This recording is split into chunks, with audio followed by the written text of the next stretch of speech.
Alrighty, shall we? Greetings and salutations, everyone. My name is Kiorkof, and welcome to our Thursday night live stream for August 8th, 2024, where I'll be speaking all things fantasy football over the course of the next 3 hours. Now, of course, throughout these 3 hours, besides answering your guys' questions, whether you do post it in the live chat or send in a super chat, of course, be sure to include your scoring format because that makes a huge difference. So besides answering questions, we'll go ahead and continue and do drafts as well. I want to conduct some drafts with you guys via Underdog Fantasy or on my own individually via Best Ball Mania. So whatever you guys are interested in watching, participating in, all sounds good. I did see, of course, many of you in the chat that are familiar names. Welcome. Hope you guys are doing well. This is the first live stream of my 2024 fantasy football season, but the first of many. So let's get into answering some questions, shall we? Again, if you do type a question in the chat, do me a favor. Just half PPR, full PPR, standard. That's it. If it's a tight end premium, include that. If it's a super flex league, include all these kind of different nuances that may need to be included. Be greatly appreciated. Thank you guys. Okay. So of course, I'll probably right now just off the rip, most likely put together a Underdog draft, probably like a $3 entry for each of us. So let me go ahead and have that set ready to go so that once I'm done answering a couple questions, we'll just go ahead and hop into that. I want to go ahead and try to have the chat on screen, so let's do it if we can. All right, let's get into answering questions. I already saw once the music was rolling, I did see that we had some questions here. Any guillotine draft tips? I mean, first and foremost, currently in the 6th round of my first one. Here's the thing about guillotine leagues, right? They're very volatile. I mean, if you're what, the last, am I even in focus? I am in focus, right? I'm sweating, guys, already. It is hot over here in sunny California. But anyway, the thing about guillotine leagues, I mean, if you're the lowest scoring team every single week, your team is dispersed and you're done. It's 18 teams. I mean, just try to ensure that you have healthy players. Perhaps not ones that are getting injured quite often. Shiv says Amon-Ra St. Brown or Breece Hall.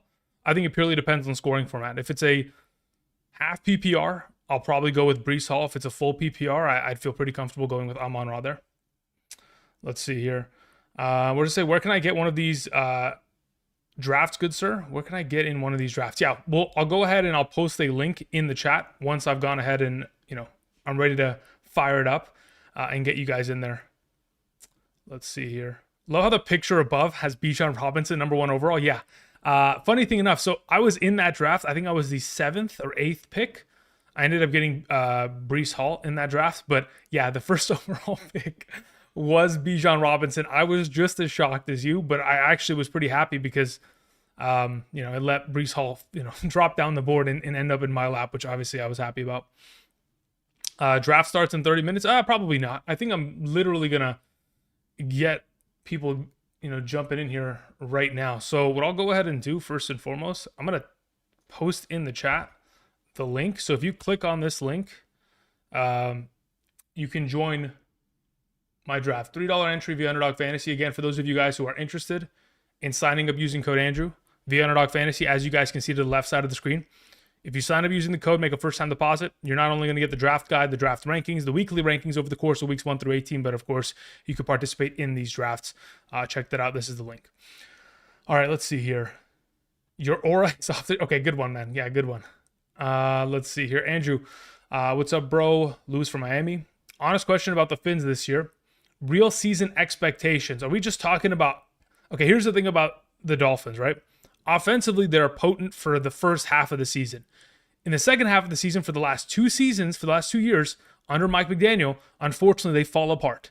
So as to whether or not they're going to fall apart, going forward in the second half of seasons is a matter of his leadership and how Tua is going to perform in those instances when they get to the cold weather games. Additionally, they lost a lot defensively. When you lose, Christian Wilkins, that is a huge piece of their run-stopping defense. So, I mean, honest thoughts for them this season, I don't see them winning the division. I'll tell you that much. Also, can Laporta be top 2, or is McBride a safer upside pick? I mean, if anything, Laporta's #1. I don't see I don't see a world in which McBride can be number one overall. I mean, there's a possibility of it, but he's going to have to catch the ball over 100 times in order to compete with these other guys, based on the fact that he's the number 2 receiving target of his offense in comparison to some of these other tight ends who are the number ones clear and away. And of course, get the vast majority of red zone utilization. I'll go ahead and switch screens. Once we've filled out that draft, we have 3 others within there. Let's see here. Ibrahim says, half PPR, having a hard time between Amon-Ra and Bijan. Another hard one. Well, okay, look, here's the thing. If you're playing in a half PPR league, depending on whether it's a 10-team league or a 12-team league, obviously it'll adjust the overall strategy that you can approach with. Typically, I'm okay going either way. It's just a matter of how you're going to approach that second round. If you're going to double up on wide receiver, you better hope that in the third round, you're able to pick up, at least, let me think about this. Third round, if you start double wide receivers, you could probably get a Pacheco. I don't see that as a problem. I think that's fine. He's going to get himself somewhere between 18 to 20 touches per game. The absence of Jerick McKinnon just gives him more receiving upside. So as it currently stands, I don't mind the idea of going Amon-Ra, grabbing a wide receiver in the second, maybe Marvin Harrison is going to fall to you, and then you can go ahead and grab somebody else. Also, this one's hard between JT and Saquon. Here's the thing about Jonathan Taylor and Saquon. They're almost identical in terms of their overall upside and their risks. Both of them are associated with quarterbacks who have red zone prowess, and additionally, because of their quarterback mobility, aren't as keen to check it down to their respective wide receivers. To their running backs. So again, I think they're very similar. If we're saying who's going to get more touches overall, who's going to be associated with the more successful offense, I think it's probably... I think the touches probably go in the direction of Jonathan Taylor. The most successful offense is probably going to be the Eagles.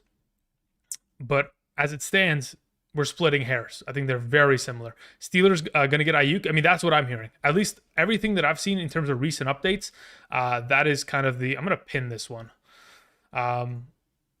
That's the resounding kind of influence that we're kind of pushing in the direction. All right, let's see here. What do we have? Any chance we can become members on YouTube would be awesome, to have a name highlighted to support the channel. I've never decided to activate members, primarily because there's nothing I can offer. I mean, look, if you want to support in that regard, sure, that'd be fantastic. Love it. But ultimately, I'm not 100% keen on the idea of making you guys give me money for nothing, right? And there needs to be a service in exchange, right? I got to be here often, and I don't live stream enough to where like I can comfortably be like, all right, that's what we're going to do. Again, the link that you guys can see that is pinned to the right side of the screen via the chat is to play and draft alongside of me, currently in a 12-team league. So if you guys are interested, check out that link that is pinned in the chat. Let's see here. Would you be okay with Cooper Kupp as your wide receiver one? Probably not, no. Here's the thing about Cooper Kupp as my wide receiver one. Obviously, he'll get himself somewhere between, just like last season, 8 to 10 targets, especially in the absence of Tyler Higbee to begin this season. But am I making him my number one wide receiver confidently? I don't. Like, you'd probably have to start with a draft in which you select three running backs and a tight end in your first 4 selections. None of those running backs can miss. They cannot get injured. And Cooper Kupp, on top of that, also going into his age 31 season, can't get hurt or injured, and you probably are going to be risking it. If you're playing in like a 2 wide receiver league where you can only start 2 wide receivers, you can get away with it, but I don't think it's the safest plan of action as it currently stands. I did see that super chat. I'll get to it in a moment. Fact of the matter, yeah, of course. Listen, you guys know my slogans. I mean, it is what it is. I've continued the same year over year. I'm not changing my jargon. On Underdog, what 2 quarterbacks you like drafting as a mix? As of right now, I'm just looking at just overall values. I don't know why I'm the only one that likes Joe Burrow, but Joe Burrow, when he's healthy, is a monster. For fantasy purposes, the dude just scores points. And again, he continues to be slept on in terms of his overall value. I also like Jordan Love, where he's currently being drafted. I think both those are fine picks later in rounds in which you can go ahead and just bolster your running backs, wide receivers, tight ends, and then within I think the current ADP of Joe Burrow is in like the 90s via Underdog. You can go ahead and grab him in the far later rounds and still have yourself a potential top 7 quarterback in that kind of mix. Because otherwise, if I want a top 3 quarterback, I'm going to have to use late third, early 4th round draft capital. I would have to utilize that in order to get one of the primary four guys who currently, I think Josh Allen's ADP is like 37 point something, and then Lamar is like 45, 46, 47. So again, they're all fourth going into fifth round picks, which I'm not really too keen on utilizing that draft capital on them. I'll do it in certain circumstances if I'm trying to stack players like AJ Brown with, Jalen Hurts, but outside of that, probably a little too rich for my blood. St. Brown is my number one wide receiver. I take him at number 4. Took him at the 6 in my draft. Yeah, I mean, that's great. Listen, Amon-Ra is one of those players that really you can't go wrong with it. Akuma 187 says, thanks for the honest Finn's expectation. Yeah, listen, here's the thing about the Finns. Again, the wagon of your team is going to be dependent on your quarterback, how far they can really take you. So we'll have to wait and see how how good or how mediocre potentially Tua Tagovailoa is this upcoming season, despite the fact that he was paid a lot of money. I'm going to scroll up here. Where is this question? Who are we thinking at the 1.01.5 PPR? I mean, it's McCaffrey. Unless that calf injury that he's currently dealing with is far worse than we anticipate, it is McCaffrey. Knight Rider says 9th draft pick in a 10-team standard snake draft. Who's the best option as a hero RB? Gibbs, question mark. P.S. You are the GOAT. Thank you very much, Knight Rider. Okay, so here's the thing. 9th pick in a 10-team snake draft. Standard 10-team snake draft. So you're not getting any points per reception. Yeah, it's got to be a running back that in my mind, if it's Gibbs, I'd probably, in a standard league, rather just have Kyren Williams.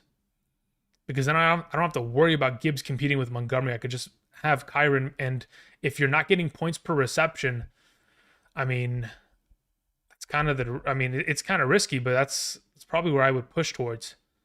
Unless, of course, Taylor, Saquon are available, which I don't know if in a standard league, because I don't play in standard leagues, if they'd be positionally, kind of available at the back end of that first. Let's see here. Daniel says, Nico in the 11th or Kincaid in the 14th. Who do I keep? I think it purely depends on what your keeper rules kind of consist of. If your keeper league forces you to keep him as an 11th this season, and then subsequently, a 10th next season, and then 9th the year after that, so on and so forth, so it continues to gain value over time. I think the investment of between these two, I think the investment of Nico Collins is probably the play, taking him at the 11th round. If it's something where you can only keep him for 1 year, I'd consider Kincaid, but I think I'm leaning towards Nico in this circumstance, Daniel. Okay, so what I'm going to go ahead and do is switch screens really quickly. Let's go ahead and, you know what? How many people do we have in here? We need 5 more for this draft to start. So again, for those of you guys who want to draft alongside of me, the link that is pinned at the top of this live chat does include that. You can click on it, travel over to Underdog Fantasy, make an account, use code Andrew, make that first time deposit, get my 2024 fantasy football draft guide, the rankings alongside of it. Additionally, get rankings every single Sunday morning from weeks 1 through 18, and then you can draft alongside of us right now as we're about to conduct that in probably the next 10 minutes once that fills out. Can you explain the hero RB draft process again? Clarence, you're joking, right? There was like a 35-minute video on it the other day. There's no way. Listen, if anything, I'll probably draft a hero approach depending on what my selection is in this upcoming draft that I conduct on Underdog. And then as I conduct it, I'll explain through it. But otherwise, I'm not going through 35 minutes of content again.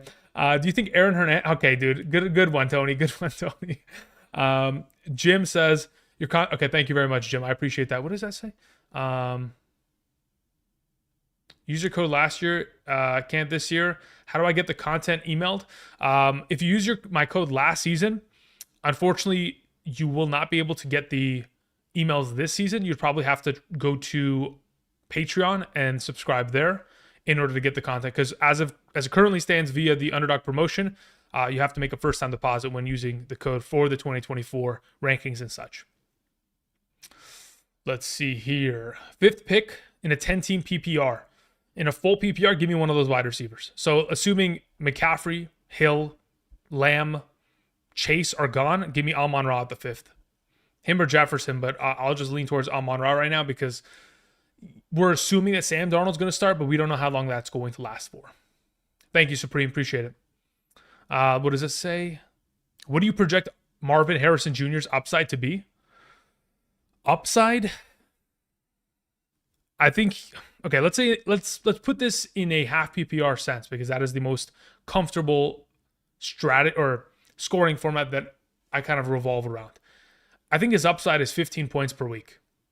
I think his downside is like 13 and a half.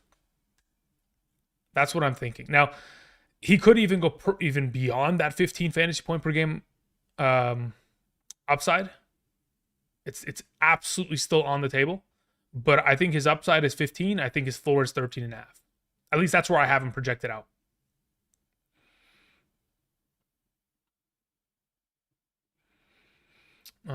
Let's see here. What do we have? Okay. We have Kyron in the first round. Is it a reach? Well, it depends. Look, again, the guy earlier was asking about a standard scoring format where there's no points per reception. In that kind of a situation, I wouldn't mind selecting a running back at the end of the first, or maybe even doubling up on running backs in that kind of a circumstance. General advice: 8-team ESPN PPR. Have fun, because regardless of what you do, you're going to have an all-star team. Like, you could literally just let it auto draft and you're still going to have an all-star team, Alex. So I think in an 8-team league, especially considering, so you're guaranteed to get a top 8 quarterback. So generally, I would say you can probably ignore the quarterback position for a little while until you have to dip into that overall conversation. But otherwise, you should try to get as much of a positional advantage at, running back, wide receiver, tight end, and then still come away with a quarterback that's top 8 this upcoming season, which again is going to be great. Let's see here. Okay, so I'm going to go ahead and switch screens really quickly. Let's go ahead and I'll answer that question right now. Let me just get to it in a second. Okay, so again, we need 2 more people here and we're good to go. I did see Nels Santiago super chat. Nels, thank you very much. Says, good to see you, bro. PPR keepers are Puka, Richardson, Stevenson.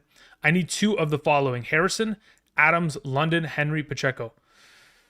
PPR keepers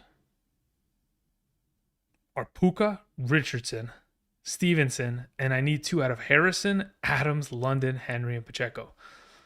As of right now, assuming that you're not keeping them and they're not like let's say, for example, the keepers in your league, Nels, is completely separate from your draft. You're not keeping them within a specific draft position.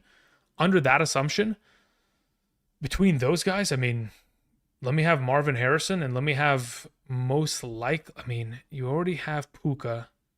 It's a PP. I'd probably keep Harrison London or Harrison Pacheco just to keep them year over year. Like, I'd rather have Henry this year over Pacheco, but the thing is, if you're playing in a keeper league and you can keep these players year over year, Nels, then I'd rather have the youth of Pacheco. Unless you're in the position where you're like, I have to win a championship this year, then you'd keep Henry. But otherwise, I'm thinking it's like Harrison, Pacheco, just to keep yourself balanced in that circumstance. Are we getting a wide receiver strength of schedule video soon? Maybe. I can't promise 100% that it's going to come soon, but there's a possibility. Why doesn't anyone do 16-team mock drafts? Primarily because a 16-team mock draft is very... here's the reality of the situation. Very many people don't have 15 friends to play fantasy with, right? That's why I think the most popular overall structure is either probably 10-team leagues. We've obviously you can go either way. You can go to a 12-team league or even go further down to an 8. But the idea of a 16-team league, yeah, it's very, very seldom in the conversation because what pick am I? I'm 11. Very well. It's very seldom in the conversation, primarily because, quite frankly, people don't have that many people to play with unless it's like a work league or something like that. Caleb in the chat was saying PPR salary, cap 10-team league, Kirk Cousins as my QB2. I mean, I don't mind. Look, here's the thing about QB2. As long as you've already lined it up with your QB1's bye week and okay, Kirk Cousins takes on XYZ defense and it's not a complete disaster of a matchup for him in that circumstance, you're fine. Now, if we're talking about a 2 QB league in which you can legitimately start 2 quarterbacks per week, I don't have a problem with Kirk Cousins in that circumstance either. Let's see here. Would you rather have Drake London, Devontae Adams, or Marvin Harrison in the second? Out of those 3, I'd rather have Marvin Harrison. Damian Sanchez, thanks for the question. Okay, the draft begins. I'm kind of in the way of my own picks, but I'll move myself around as we continue. Let's see here. Draft Amon-Ra or Laporta, says Zuby. I don't think that's really a competitive question. I think Amon-Ra, just sheerly based on the volume of points that he's going to score, takes the cake on that one. Bryce Long says, when I pick Gibbs at 9, who do I pick in the second round? Home league flex, Kyron, Debo, or London? If you already have Gibbs, I'd probably under the assumption, if there's a possibility that Ayuk gets traded, you start with Gibbs. I don't mind going I don't mind going Debo with the second round pick there. I have no problem with that at all. T-Man says, how do you feel about J.K. Dobbins and Spears? J.K. Dobbins, again, coming off the Achilles, very contingent on, again, what we're going to see Gus Edwards produce. If Gus Edwards comes out and is efficient, is able to at least get some utilization within third downs, is going to properly pass block, he will dominate the backfield. But there's a reason why they still brought in J.K. Dobbins, because of course he's made progress and he's still getting himself within the mix of the first team. I would have to assume that something is going to have to happen to Gus Edwards for the potential of J.K. Dobbins to have a heightened value. But again, he's one of those players where if you draft him, something happens to Gus Edwards, he could be of value going forward. All right, what do we have here? We have Gibbs available. We have Puka. We have Marvin. I don't really want to draft running back in this position. I'll probably just take my Puka and keep moving. Where are we at here? We have 2 picks after me. Yeah, I'll take my Puka. I got no problem with that at all. Let's see here. Pick one, Shakir, Coleman, or Samuels. I'll take Coleman. I'll take Keon Coleman out of all the Bills wide receivers. If I was to order the 3, I go Coleman first, Curtis Samuel second, Khalil Shakir third. What do we got going on here? He went double running backs. That's fine by me. I think I'll probably personally wait on running back. I'll take Marvin here and just let it come back to me, and I'll take running backs later on. What type of draft are we doing? So this is on Underdog. It's a half PPR. Let me go ahead and pull up the whole draft board. Sorry about that. Half PPR, 12-team league. Keep it moving. All right, let's see here. Where are we at? Okay, Witcher in the chat says, what pick in the first round of a super flex league would you not get a quarterback? I would say after the top 6 quarterbacks are off the board, at that point, I'd be pretty comfortable. Actually, after the top 4 quarterbacks, I'd probably take McCaffrey. And then after 2 more quarterbacks, I'd probably start taking the top tier wide receivers. So 4 to 6 quarterbacks would have to go in a super flex format for me to be comfortable in the idea of taking a player that is not a quarterback in a super flex format. Matt says, St. Brown or Jamar Chase? Depends on Jamar Chase's contract situation. Currently, he's not practicing, similar to CeeDee Lamb. But the issue is Cincinnati Bengals, they have a reputation with their organization that they do not pay their players prior to, them being, up and available to, be paid. The thing is, I think this is his 4th season. He still has the 5th-year option because he was a first-round pick. So I don't think they want to pay him this year. And he's also not showing up to the training camp, which does scare me. So as we get closer, St. Brown may go ahead and take his spot, because if Jamar Chase doesn't have a full training camp of experience, it just does make me a little bit more nervous to trust him right off the gate, because he could have a slow start of the 2024 season. Let's see here. We saw a super chat come in from Aaron Lee. Aaron, thank you. I appreciate it. It says, hey, man, I'm the 1.04 in a 10-man league. We have quarterback, 2 wide receivers, 2 running backs, and 2 flex. Hall, JJ, or Amon-Ra St. Brown? Okay. Should I get 2 running backs back-to-back in a half PPR? How do we want to go about this?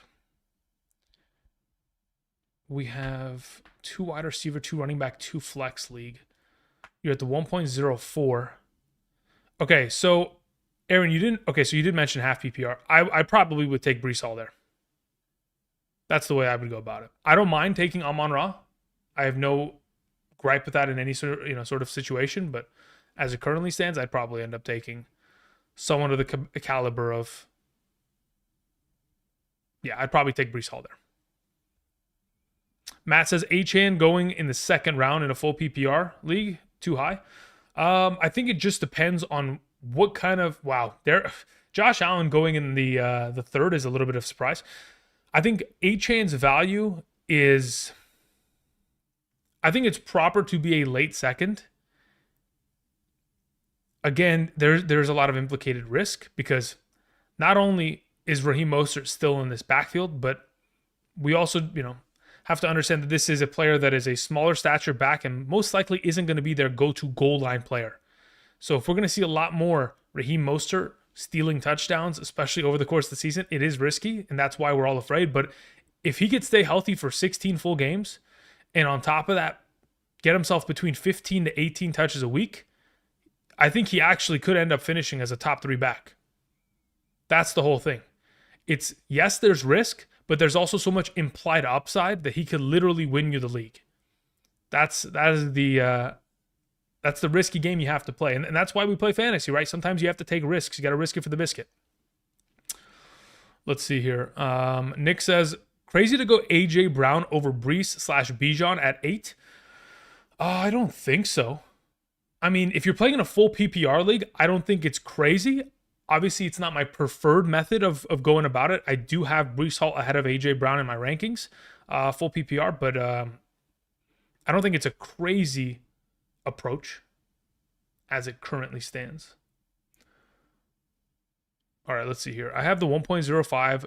Okay, before I even answer that question, what do we have available? Beautiful. Love to see it. Okay, I'm going to go back to the draft board before it comes back. Look at these triple wide receiver teams. Now, look, just so that we're all on the same page, right? The ability to draft 3 wide receivers back to back to back in this league is only possible primarily because you can start 3 wide receivers in this league. So if this is a 2 wide receiver league where you only have 2 starting wide receivers and 1 flex, there's less of an incentive to draft 3 wide receivers back to back to back. Speaking of drafting 3 wide receivers back to back to back, we have the best available, most likely. Out of those options, it is DJ Moore, but I kind of, okay, so this is my logic, right? The guy next to me just drafted 2 running backs. There's no way he double dips back in the running back. I don't want to take double running backs myself, so I'll grab a wide receiver, most likely in the form of DJ Moore, force the guy next to me to have to prove that he is running back bound. Like if this guy next to me, hold on, let me move my, where the heck am I? If this guy next to me takes another running back here, so be it. He wants to ruin his draft, take care of it. But typically you would assume that if you're going to start double RB, you're going to go double wide receiver. So I'm going to take the wide receiver that I like the most out of those available so that he never has a chance of taking DJ Moore. Then when it comes back to me, I get one of these running backs that, again, is still available on the board and one that, in my opinion, can still be a workhorse back in 2024. So I'm kind of forcing his hand. And he didn't even address running back, which, again, I anticipated because why would he? He already addressed that position in the first 2 rounds. And then it's just a matter of what do I want to do with my selection here. I've got 3 really good backs in my mind. Etienne, Jacobs, and Cook. Between the 3, I really do like Josh Jacobs this year, guys. I know many of you may be burnt by his injuries in the past, but maybe I could just sit right here. Yeah, that's a little bit better. But I personally am a big fan of the potential here going into this upcoming season. So that'll be my quote-unquote workhorse back, guy that can do it on all 3 downs. Okay, getting back to the question. There was one from Don210 who said, I have the 1.05 pick, rookie year draft. Who do I draft? Okay, listen. I have super elite quarterbacks. I have Jalen Hurts, I have CJ, and I have Love. My tight ends are Laporta and McBride. I feel RB is my weakest position, and I don't trust the Dunze. I think you should trust the Dunze. I think you should. Quite honestly, the thing is, if you're playing in a dynasty league, you have to, you're not just drafting value for this year, you're drafting value for future seasons. And the fact of the matter is, Keenan Allen is not going to be a Chicago Bear for very long. He is at the, the wit's end of his career. and eventually will not be in that offense. I think Odunze is probably the play, assuming, of course, he is the best available. If not him, then obviously you'd have to go with Jonathan Brooks. That would be the next, or Trey Benson, which I guess it is your prerogative as to what you want to address. I don't know what the rest of your team looks like, but I would trust Odunze. Okay, we had a super chat sent in from Hater Maker, who says, greetings and salutations, Andrew, former Patreon member. Does top 6 QB list change in a 4-point per passing touchdown league? Yes, it does. So in a 6-point per passing touchdown format, right? So in comparison to like for example, in a 4-point per passing touchdown league, I have Josh Allen 1, Jalen Hurts 2, I have, what's his name? Patrick Mahomes 3, and I have Lamar Jackson 4. In a 6-point per passing touchdown league, it would go Josh Allen 1, Patrick Mahomes 2, Jalen Hurts 3, and then I'm curious, I'm trying to remember where I answered this question the other day. I think I have CJ Stroud 4 or it's Burrow 4. One of those ahead of Lamar in a 6-point per passing touchdown league. So yes, the top 4 absolutely changes. I think what I have it at is it would go 6-point per passing touchdown league, Josh Allen, Patrick Mahomes, Jalen Hurts, Joe Burrow, CJ Stroud, and then Lamar Jackson. That's, if I'm not mistaken, that's how I have it ranked out. Thank you, Hater, for the question. Appreciate it. Again, you say former Patreon member. Join up again if you guys are interested. Again, if you have any and all questions, you can send them directly to me. Someone just take 2 QBs. All right, guys. We're not playing a super flex league. Why did you sabotage? Damn it. All right, whatever. Let's see here. Lonely B has a question in the chat. Lonely says, players who hold out at camp tend to underperform. Yes, I agree. They aren't physically and mentally prepared. You're 100% right. 100% right. That's what scares me. I always want to avoid those kind of players because I don't want to have a slow start from them in the first 4 weeks. And then additionally, if they come out and they start slow because they're not conditioned or, they're not physically or mentally in kind of form, like you mentioned, there's a chance that they could get injured. And that in itself is also another risk that I'm not willing to invest in, which kind of scares me. But again, we're trying to monitor these situations. It's still early August. We still got a lot of time, but yeah, we're still a little bit worried. Dantu says, in a Superflex Dynasty League, I have a league. Okay, yeah. Dunze, Brock Bowers are worthy. Yeah, okay, so that's why you mentioned the elite quarterbacks and the elite tight ends. Out of those 3 options, I kind of want... Okay, look, here's the issue. I'd feel far more excited about taking Brock Bowers if I knew who was going to be playing quarterback for the Raiders next season. For now, again, I'd probably still lean towards Odunze there. Let's hear. Matt says, I appreciate it. I love the content. Watched the Hero RB video, and now I'm hooked to the strategy. But I underrated the board. Doesn't fall. Yeah, I mean, look. Okay, hold on. Wait. Before we even go into that explanation, let me see what the heck is going on here. Dalton Kincaid. Okay. Not bad. Decent. Anthony Richardson's gone. That's fine. This player is either taking a running back. Okay, let's see. What's the best available? Montgomery. I'll take Kamara here. I have no problem with that at all. I think that's a steal. At wide receiver, it's getting a little thin, but I don't want this guy that's sitting next to me in the draft to have an opportunity of taking my Kamara. So I'll take Kamara there, and I will force him to do otherwise. Let me scoot over here. He'll probably end up going wide receiver, or wide receiver tight end.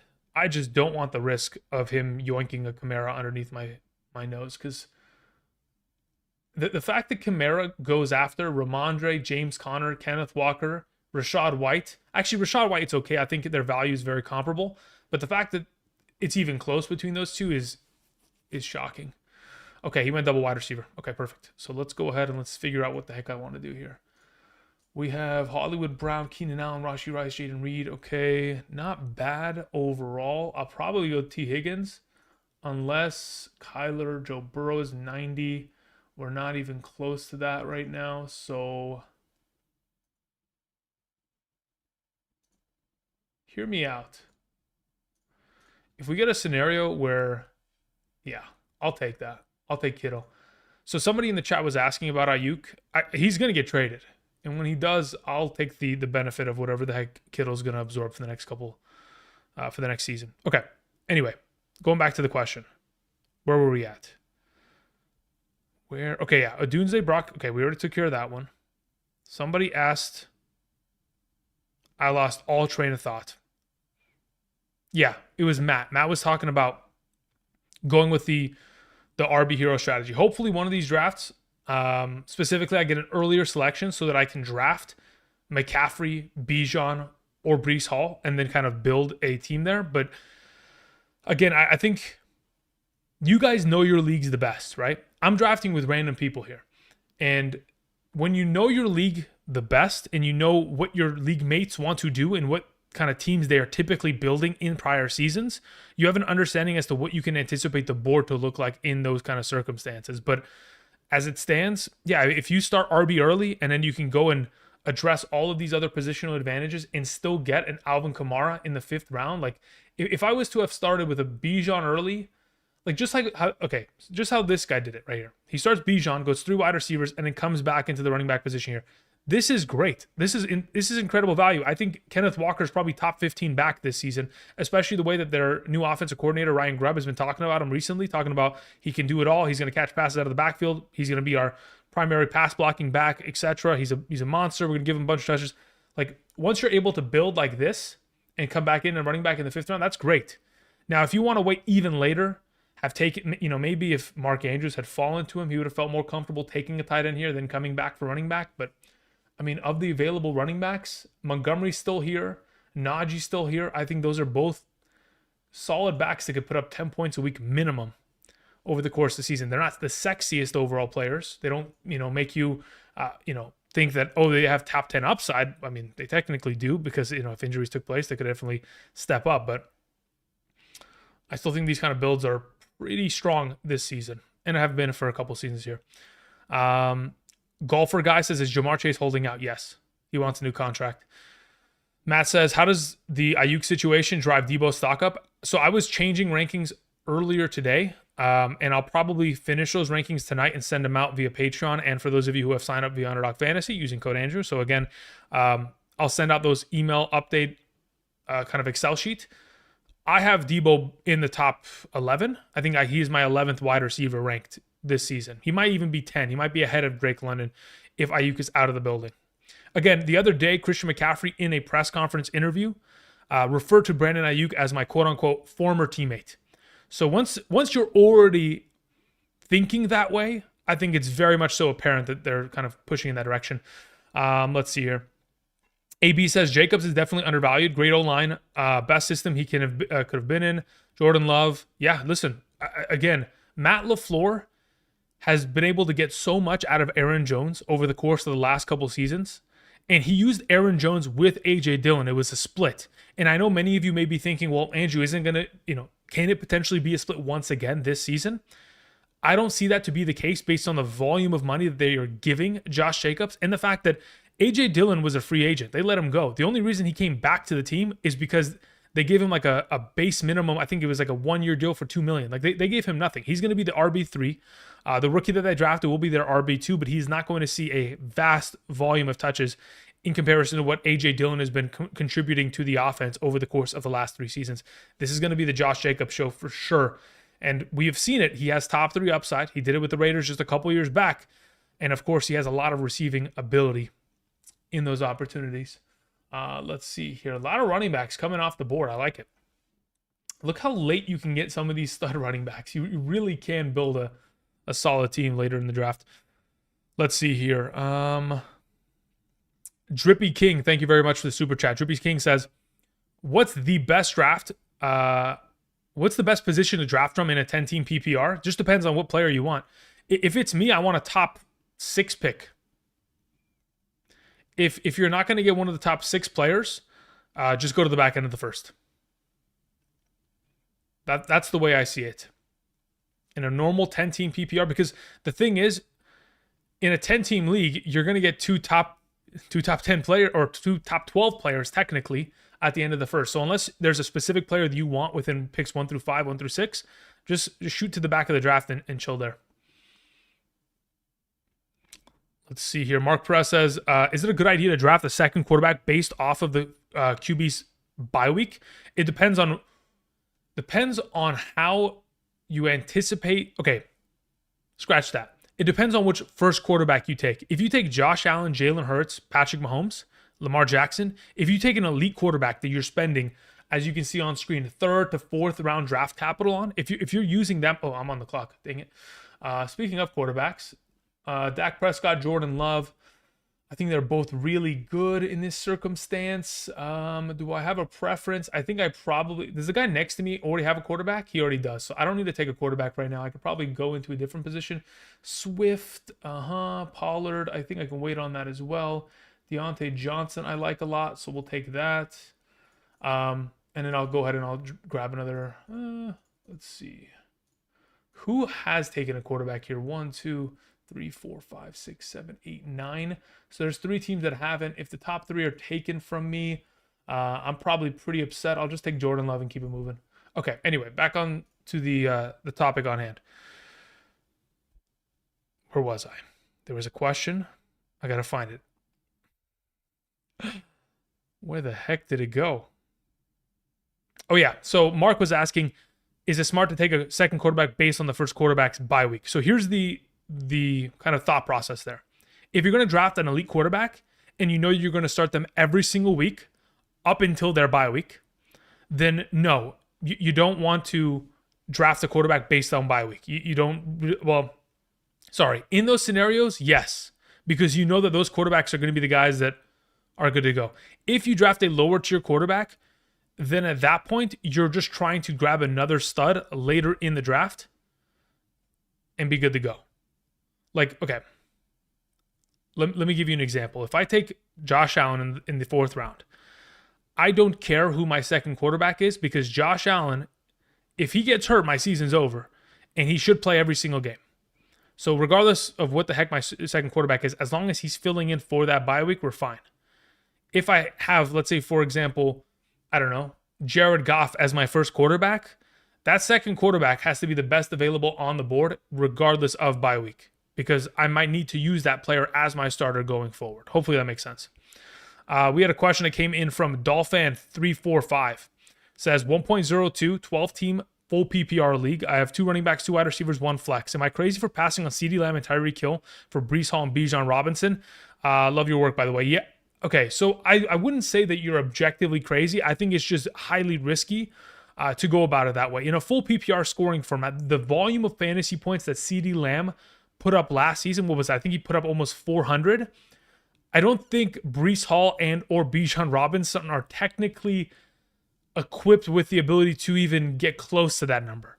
So if we can see repeat seasons from CD and Tyreek, I think it would be doing yourself a disservice by not taking one of those two in comparison to a Breece Hall or Bijan.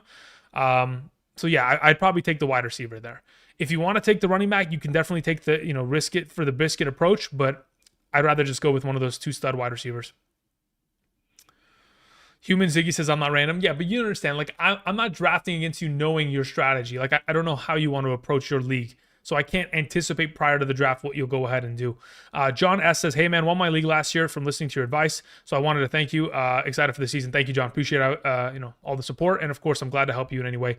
Gabe says, I won my half PPR Superflex league thanks to your advice. Yes, Gabe is in my home league, he is the reigning champion. He is the current king of the hill in my home league.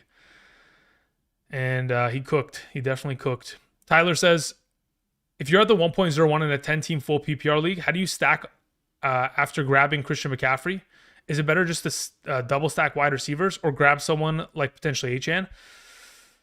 In a 10-team league, I'd be far more inclined to grab someone like Achane for the potential upside, mainly because it is a 10-team league. And I know that eventually I'm going to still have an all-star team. So I don't mind the idea of grabbing a McCaffrey, following with Achane in the second round, and then grabbing a wide receiver. I think mainly because of the fact that there's 2 less teams within that league, you have more of a potential of depth on your team. So the structure which you build your team can be adjusted because of that. Any way to not block the board? Yes. Sorry. My bad. I mean, that's as far as I can go until I'm literally off the screen. Okay. Go Bills sent in a super chat. Thank you, Go Bills. It says in a 12-team full PPR Superflex league, I got Jalen Hurts and Deshaun Watson, Hall, Pacheco, Stevenson, Gus. Okay, wow. Uh, Gus, Ayuk, London, Coleman, Ridley, Godwin, Judy, Zay, and Kincaid. 12-team Superflex. I don't love the idea of having Deshaun Watson as my QB2. I can think of 22 other quarterbacks that I'd rather have, but hey, hopefully he plays better this season. Outside of that, Hall, Pacheco, Stevenson is solid at RB. Ayuk in London. Those are going to be your go-tos at wide receiver. It's just going to be a matter of, is Ayuk even going to play for the 49ers? If he doesn't play for the 49ers this upcoming season and he plays for someone like Pittsburgh, I think that his overall potential for upside is far less than it would be with the 49ers, because I don't think the Pittsburgh Steelers offense is built for him to succeed, especially if George Pickens is still within that offense. At least succeed in a top 12 capacity. Singletary, Benson, Charbonnet, okay. Jameson Williams, don't love that. Don't love that. Okay. I'll take Singletary. I don't have a problem with that. I'll take the 3-down starter for the Giants. That's not an issue for me. Okay, let's see here. Yeah, but in terms of Kincaid, London, Ayuk, Pacheco, Stevenson, Hall, you got a pretty solid team there, go Bills. It's just a matter of what happens to Ayuk that really will determine what your wide receiver one will look like. Does Freiermuth stock go down if Ayuk goes to Pittsburgh? I don't think so. The thing is, oh God, I'm on the clock again. Never mind. Hold up. I need a wide receiver. Specifically, I think I'm going Romeo Doubs. I'm already on a little bit of a Green Bay stacking train, so I think I'll just continue the shriek. Anyway, what I was saying, in regards to Freiermuth's value, the offensive coordinator, Arthur Smith, I don't believe that he is going to highly adjust the offense just because they bring in Ayuk to where he's not utilizing 11, 12, 13, personnel sets. I think Freiermuth will still have top 15 tight end value. Is his potential, for being a top 12 guy a little bit damaged to an extent? Sure. But I think Freiermuth's upside is purely off of touchdowns. If he can score somewhere between 6 to 8 touchdowns this year, he can be a top 12 tight end. But I don't know if Ayuk being brought into the offense technically reduces his overall potential for upside within the red zone. So I don't think it damages him that much. Thoughts on Christian Kirk this year? Could very easily finish as a wide receiver too. He could be top 24 very easily. His numbers over the course of the last 2 seasons honestly kind of convey that idea that he should be thought of as a wide receiver too. The fact that he was taken here at pick 60, I mean, again, he's probably like, if I had to guess, the 28th wide receiver off the board. That's not bad, especially the value that you can get him at. I mean, I have him ranked as my number 25 or number 26 wide receiver. Like it is pretty high, but that's the value at which he should be looked at as going into this upcoming season. Connor says, hi, Andrew. Has anybody asked about the 1.01 draft position? What are your thoughts on Christian McCaffrey's calf strain and CeeDee Lamb's contract negotiation? Yeah, we talked about it a little bit earlier. Depending on how that injury kind of plays out going forward, we'll have to keep him monitored. Additionally, CeeDee Lamb, if he's not, signed in the next couple weeks here, we're going to be far less inclined to potentially select him over Tyreek Hill. That's why I have Tyreek as my number 1.5 PPR. I don't know if a CeeDee Lamb contract is going to happen anytime soon, and hopefully it does so that I can move CeeDee Lamb back up. But yeah, I think both of those situations are definitely ones that we're going to keep monitored. I don't think that Christian McCaffrey's calf strain is going to impact him during the season, or I'm hoping it doesn't, but we'll have to keep an eye on it. Let's see here. Heavy says, what is the lore behind greetings and salutations? I got to stop myself in the opening from saying it. Yeah, look, here's the thing. Greetings and salutations originally comes from another YouTuber that I used to watch a lot. That was his overall intro. And 6 years ago when I started making videos, I was like, how do I start my videos besides just saying like, hey, what's up, guys? Like, I got to have something that's unique. And I started using that. I haven't stopped. Why do people draft so early? Players get injured? Yeah, I don't draft early. I mean, like my actual home league doesn't draft until September 1st. I never want to draft a player and then wake up the next day and, you know what, tore an ACL at practice. Like the other day, I think it was yesterday, Rondell Moore had an air cast. He's out for the season, blew out his knee. Like, I don't want any of that. I want to avoid that. Now, I understand why people have to draft early. It's very difficult to get a bunch of your friends congregated within one place doing the same thing at the same time. So you have to like schedule it. But as of right now, yeah, try not to draft too early. Not too early. Let's see. Where are we at here? Brenton had a question, says, who do you think the best draft Titan? Who do you think the best draft? I think you put an extra draft in there. I think you're asking who's the best Titan to draft outside of DeAndre Hopkins and Ridley. Okay, let me get to that in a second. I need to address probably running back a little bit here. Charbonnet, Chandler, Algier, McLaughlin. As it stands, I probably want Chandler because of Aaron Jones' injury history, so I'll take that. And then once it comes back, I probably dip back into tight end. Or I take a... How do I want to do this? I could take Marshawn Lloyd and just ensure that my Josh Jacobs is, you know, safe. But I kind of don't want to. Luke Musgrave, Hunter Henry. Nah, you know what? Never mind. I'm not going back into tight end. These guys are not it. Wicks, Judy, okay, Downs. I'll take Mike Williams. It's fine. Take the risk of Mr. Aaron Rodgers. Okay, so anyway, before we move on, okay, really quickly, draft-wise, okay, started triple wide receiver, knew that eventually I was going to get a tight end that I know is going to get himself 20-plus touches, was able to count on the discount of Alvin Kamara, which is another running back that is going to get 20-plus touches. Both these guys, yes, are older running backs, but in the grand scheme, based on the value which I'm getting them at, prime.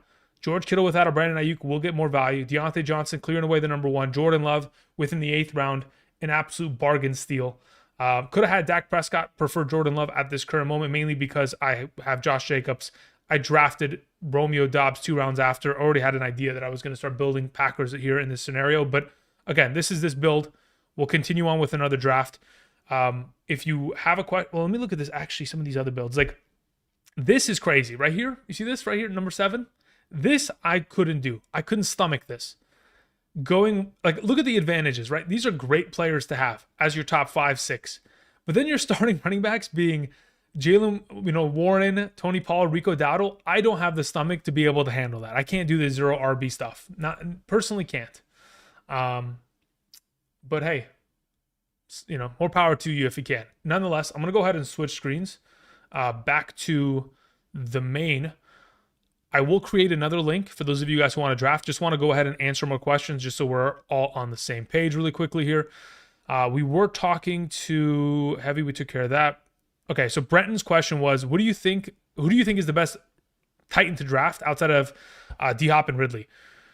As it stands, okay, so Chigoziem Okonkwo, their starting tight end, I have as a low-end tight end too. So he's ranked between like 22 to 24 right now, somewhere in that range in terms of his potential upside.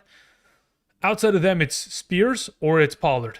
Between Pollard and Spears, I'd rather just have Spears. The value at which he goes out in comparison to Pollard based on ADP is kind of the direction I'm leaning in. They have said all offseason that this is a two-headed monster within this backfield. It is, they literally have designated them both as the starting running back. They don't have a clear number one. They have two. They have a 1A and a 1B, or 1A and a 1A. So going into the season, I'd rather have Spears at the discount in which he's sitting at for the Titans. If I'm playing in a super flex, my QB3 might be Will Levis. That's the only other thing that I would add to that overall conversation. Let's see here. Mark Perez says, I think Boyd is now a Titan. Yeah, Boyd is not. Look, here's the thing about Tyler Boyd. He has a familiarity with the offense because the offensive coordinator and head coach, Brian Callahan, used to be the offensive coordinator of the Cincinnati Bengals. You bring in Tyler Boyd, he could be utilized at a high capacity and, of course, see himself a lot of success under the assumption, of course, that DeAndre Hopkins is going to miss more time than anticipated. If he only misses maybe 1 week in the beginning of the season and he's back at a full capacity, the presence of targets that DeAndre Hopkins and, of course, Calvin Ridley are both going to command is going to hurt Tyler Boyd to an extent to where maybe you don't want to roster him. But if DeAndre Hopkins will miss more time, then, of course, Tyler Boyd, not a bad option. But out of the bunch, I'll take Spears. Hey, Andrew, when are you doing the Gems show? Gems will probably be during the regular season, most likely. Thank you, Charlene, for the question. Koi Pod 13 says, in a 12-man draft, what's the best pick outside of like top 3? I think it depends on your 12-man league. Let's say, for example, it's a full PPR. I honestly think I'd like to have 6 or 7. That's where I would like to sit. I'd like to sit in the middle of the draft board. If it's a half PPR, I'm comfortable sitting anywhere. If I'm not in those, top 3 position, but in a full PPR, probably sitting in the middle of the draft. Koi Pod. Anthony says, hey, bud, in a 10-team full PPR league, picking as the number 6 spot, what would you prefer, Amon-Ra or Breece Hall? I currently have Amon-Ra ranked higher in a full PPR than Breece Hall. In a 10-team league, you can get away also with drafting an early wide receiver because you know that with 10 teams, you're going to have more depth at both positions. But as it currently stands, would I be upset if you took Breece Hall over Amon-Ra in a full PPR? No. I think they're both going to be great. I just prefer Amon-Ra in the full PPR capacity. Let's hear. L. Washington says, pick 9 in a full PPR. 10-team league. Okay. Would you prefer... Oh, yeah. So basically, that was the question. Sorry. That was Anthony's question. Where's L. Washington? Pick 9, full PPR. Oop, that's not what I want to do. Let's see. Do you suggest to pick an RB or wide receiver first? Pick 9 in a full PPR? I'd probably go wide receiver there because under the assumption that McCaffrey, Hill, Lamb, Amon-Ra, Jefferson, Bijan, and then Breece Hall are all gone. That's the top 7 picks off the board. Chase, that's 8. I'd probably at number 9 take A.J. Brown over everybody else. That's probably where I would go with L. Washington. Thank you for the question. Let's see here. Tim P says, I picked up Breece, Kyron, and Rashad White with my first 3 picks at the 10th position. Kupp is my wide receiver 1. Will it work? Honestly, I'm not mad at it, Tim. I'm not mad at it. I think it's actually a pretty... I'm going to put myself... Let's see here. Am I on the clock? I am on the clock. Sorry about that, guys. For those of you drafting. I kind of want to do this. Okay. So let's go to drafts real quick. I'm not mad at it. I don't know what your wide receiver 2 and your tight end and your quarterback look like, but those are 3 running backs that are going to start feasibly every single week, right? And they all have PPR upside. They're all 3 down backs. I'm not mad at it. I understand Cooper Kupp being your wide receiver 1 isn't the prettiest thing, but that is not a bad build. That's not a bad build. Anthony Manuel says, bro, you had Dak ranked 2 spots higher than Love. That shows the confidence in Dak. Yeah, I mean, look, the confidence in Dak will diminish as long as we have CeeDee Lamb not signed. That's the issue. Because CeeDee Lamb is going to be stubborn enough to where he's not going to play unless he gets a contract. So if I'm going to have to trust that Dak Prescott's going out there with no CeeDee Lamb, I'm not too comfortable with that kind of scenario. So in that kind of a system, I'd rather just take Jordan Love because between the two of them, in terms of my most up-to-date rankings as of earlier today, it's not too far apart. Let's see here. Lonely B says, we drafted early, 10-team league. I have Josh Allen, Trey McBride, Josh Jacobs, David Montgomery, Moss, Gus, Javonte, Blake Corum. Wow, okay. St. Brown, Kupp, Kirk, Rice, Deontay Johnson, Keon Coleman. Who do I drop to pick up a kicker? Let's not pick up a kicker just yet. I just wait a little bit of time here. If you're going to eventually drop one, it's... I don't even want to make a suggestion as to who you drop. It probably ends up being Corum. But yeah, for now, let's not do anything rash because you never know. An injury could take place. I wouldn't pick up a kicker, Lonely B, until the Monday of week 1. So September 2nd. All right, let's see here. Heavy says, will you start a listener league? Love the channel. So I used to do listener leagues via Patreon. I'd say in 2019, 2020. I think it was 2019. I was in like 10 listener leagues. I already play in enough leagues to where if I play in any more, I might lose my mind. So honestly, probably not going to do any more listener leagues because there's so much that I have to take care of on my own leagues that doing more is just, it's too much on my plate, unfortunately. Let's see here. Do another underdog draft. Yes, let's do it. Okay, let's see here. Let's go create a draft. Yes. Share the link. All right, so let's go ahead and let's remove this link. And then let's paste this one. All right, this is the next draft. For those of you who are interested, again, just click on the link. If you don't already have an Underdog account, you can make one via the link as well. Signing up via code Andrew, making that first time deposit, minimum of $10. You'll get the draft guide, the draft rankings. Additionally, you'll also get my rankings every single Sunday morning from weeks 1 through 18. So that's all you got to do. And of course, you can draft alongside of us. We're doing a 12-team league half PPR. If you're interested, it is a $3 buy-in. Thank you. All right, let's see here. What do you think about Chuba Hubbard? Honestly, Chuba Hubbard is... Okay, so from the overall sentiments that Dave Canales had regarding the knee injury, this torn ACL of Jonathan Brooks, saying he's not going to play in the preseason and we hope that he's ready by week 3 or 4. If he's ready by week 3 or 4, I would assume that he is not given the full reign of opportunity until weeks 8 or 9. Because it's going to take about 4 to 5 games of minimal usage for the team to eventually get him in a position to where they're like, okay, we can let you run as the number 1 guy. So you might end up getting 8 full games of Chuba Hubbard as the starting running back of that team. And like he demonstrated last season, that is a valuable overall kind of proposition, especially where he is being drafted. It is very similar to a Jerome Ford value. You can get a top 24 running back for the first 4 to 8 weeks under the assumption that these other running backs that are, of course, coming off of ACL injuries are not ready and prepared for the start of the season. So I think off the value alone, if I can get a starting number 1, or sorry, like an RB3, RB2 mix out of Chuba Hubbard for the first 8 weeks of the season, maybe 7, if I can get that, that's a lot of value for where he's being drafted. I mean, you can draft guys in, let's see here. What is Chuba Hubbard's value right now? Let's see here. Let's look up Hubbard. Hubbard has a ADP of 155. So as it stands, let's see here, 155 divided by 12. That's literally the back end of round 13.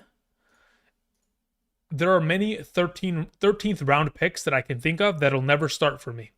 But Chuba Hubbard could very easily contribute early on. So I'm excited about the prospect of potentially grabbing him. If, of course, your build needs a running back of that caliber. And hey, you never know. Maybe he never relinquishes the starting spot. Maybe he just dominates for the remainder of the season because he just continues to find success, similar to someone like Jerome Ford. Jerome Ford found a lot of success last season in the absence of Nick Chubb, all while Kareem Hunt was taking, 8 to 12 touches per game away from him. So these running backs can certainly still have value as the starters, as long as, of course, the guys that are expected to be ahead of them are going to miss time. Okay, so I'm going to switch screens in just a moment here because, again, we are almost full on this draft. We need 4 more participants. For those of you who are interested, let me go ahead and scoot myself over to the middle of the screen here just so we're all on the same page. This draft will start once we get 4 more people in here, and then we'll get going. AP says pick 8 full PPR. If Bijan Robinson and Jefferson are available, who are you picking? I'll probably take Jefferson. Yeah, I'll take Jefferson. In a full PPR, I'll take Jefferson. In a half PPR, I think I'd be a little bit more inclined to take Bijan.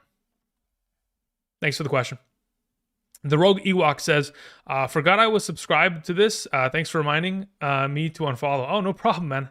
Hey, as long as I can help you make your life better, that's all that matters, brother. Have a good one.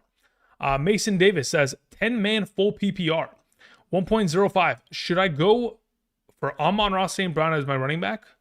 So Amon-Ra or a running back as my... Okay, got it. 1.05. Should I go Amon-Ra or a running back? And then in the second... Okay.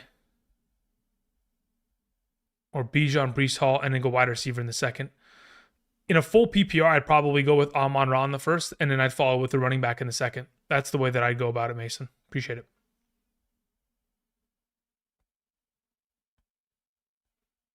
Let's see here. Timbo says 12-man, full PPR, 12th pick in the league. I have the 12th and 13th overall picks. Yep. Who should I be targeting? In a full PPR, I mean, again, what you target is based on what is available. So it's a matter of what is primarily available. If you have the opportunity of, in a full PPR, double stacking guys that are top 12 at the wide receiver position, I wouldn't be mad at it. I mean, like last draft that I just conducted, I put together Puka and Marvin Harrison on the same team. If you don't feel comfortable with a double wide receiver start, you can always start with like Jahmyr Gibbs and Puka, something of that extent, if they're both still readily available.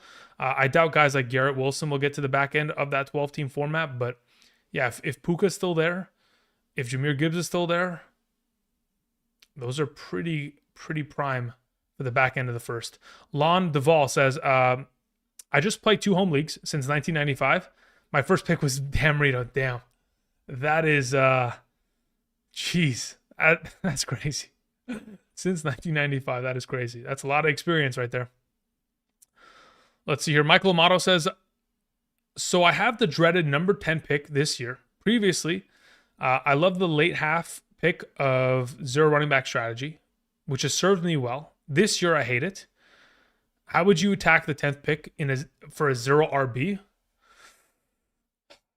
Okay, it depends. Are we doing like the very strict zero RB, or are we doing a zero RB that allows you to dip back in like the 5th, 6th round? Because I'm okay going zero RB until I get to like round 5, 6, grabbing Alvin Kamara and then continuing on, just to get the PPR value out of him. I don't know if I can stomach the idea of picking all wide receivers, tight ends, and quarterbacks up until taking Jalen Warren or Tony Pollard. I don't think I can stomach that myself, Michael. I don't think you'll ever find me doing that on a consistent basis. Heavy says, Andrew, when did you start playing FF? When did I start playing fantasy football? Okay, the year, I don't know exactly the year. What was Calvin Johnson's rookie season? Whatever that year was, it was the first year I played fantasy football because I had him on my team.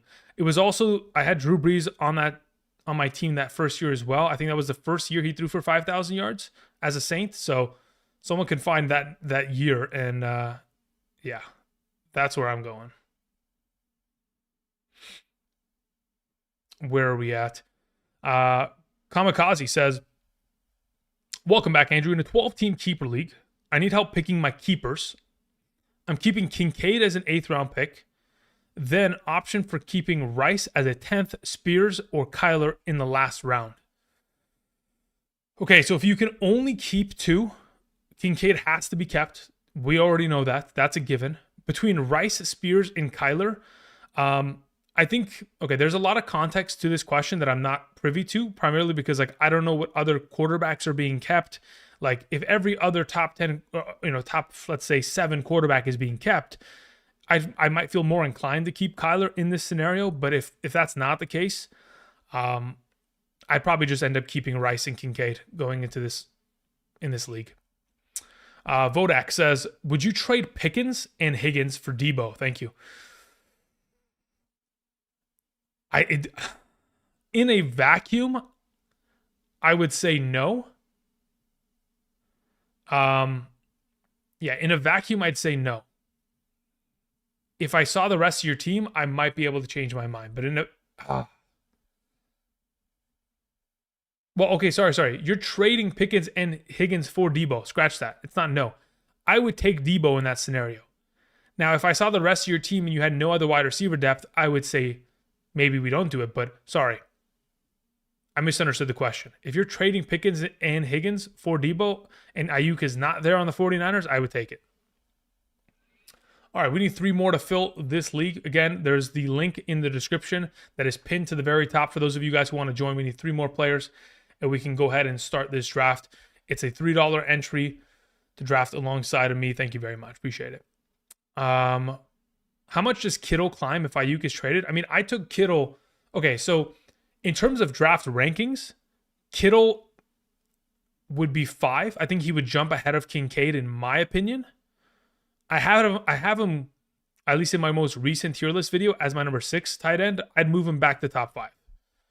As to whether I would have him ahead of McBride or Mark Andrews, I wouldn't. But I think 5 is a pretty comfortable spot if Ayuk is out of the offense.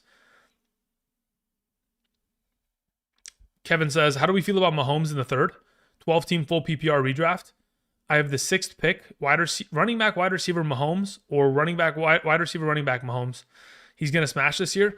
That is something that you have to do on your own, Kevin. I think taking a quarterback in the 3rd, at the back end of the 3rd is fine, especially if it's Josh Allen because of the rushing upside. But unless Patrick Mahomes is throwing 40-plus touchdowns this season, I don't know if the 3rd round value is worth it in my mind. I think you have a better chance of starting your draft running back, wide receiver, and then getting Mahomes in the 4th rather than reaching for him in the 3rd. That's just my thoughts. Let's see here. Brenton says Ayuk already has his bags packed. Yeah, you're not wrong. You're not wrong at all. Morgan says, welcome back, Drew. Glad to be back, Morgan. Thank you.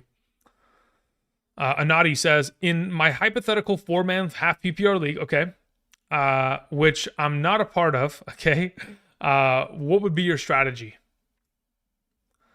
In a 4-team league, I would shoot for the stars. So what I mean by shoot for the stars is I would draft every riskier player. So like Achans, Lambs, anybody who has potential, like any risk. So like Lamb and Chase technically have risk right now because they're not reporting the camp. Achane has risk because we're not 100% certain of his overall backfield. Like any player that has risk, I would draft him. Anthony Richardson would be my quarterback in that league. Like I'm going to draft all the risky players because when you play in a 4-man league, especially if the depth of those teams is not massive, like let's say, for example, you can only roster 16 players, the waiver wire is going to be able to carry you throughout the whole season, right? It's almost like you're starting a DFS team every single week. So I take all the risks. I take all the risky players that have high upside, and I try to hit.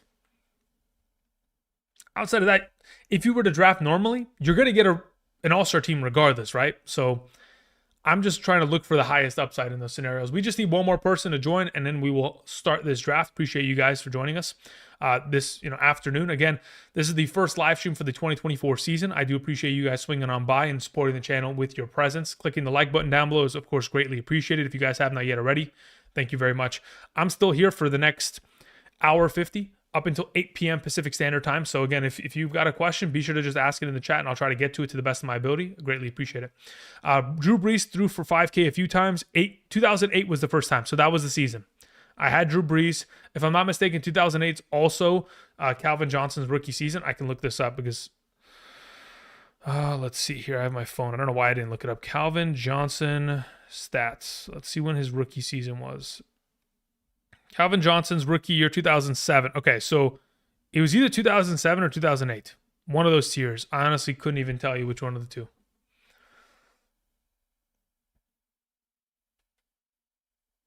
Is it free to join? No, it's currently $3 entry via Underdog Fantasy. If I could get you in a free draft on Underdog, I would. I don't like the idea of having it be a paywall, but at this point, I'm basically allowing you to come and take my money from me if you can outdraft me, of course. Let's see here. Human Ziggy says, rate my team on the previous draft. Okay, I'll check that out in a second. Before I get to Human Ziggy, where are we at here? We had a question, super chat coming from the Watch Hangout. Thank you, Watch. Says, it's fantasy season. Ready to make some money, Andrew. Appreciate it, Watch Hangout. Yeah, the fantasy season begins and it should be exciting. Okay, where's Human Ziggy's team?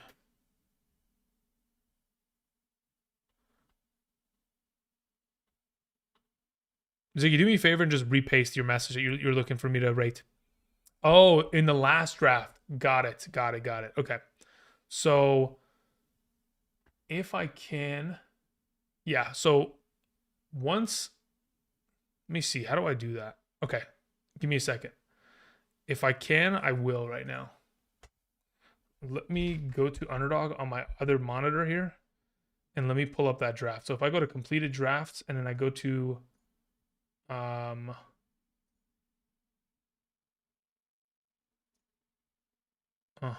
this is that one.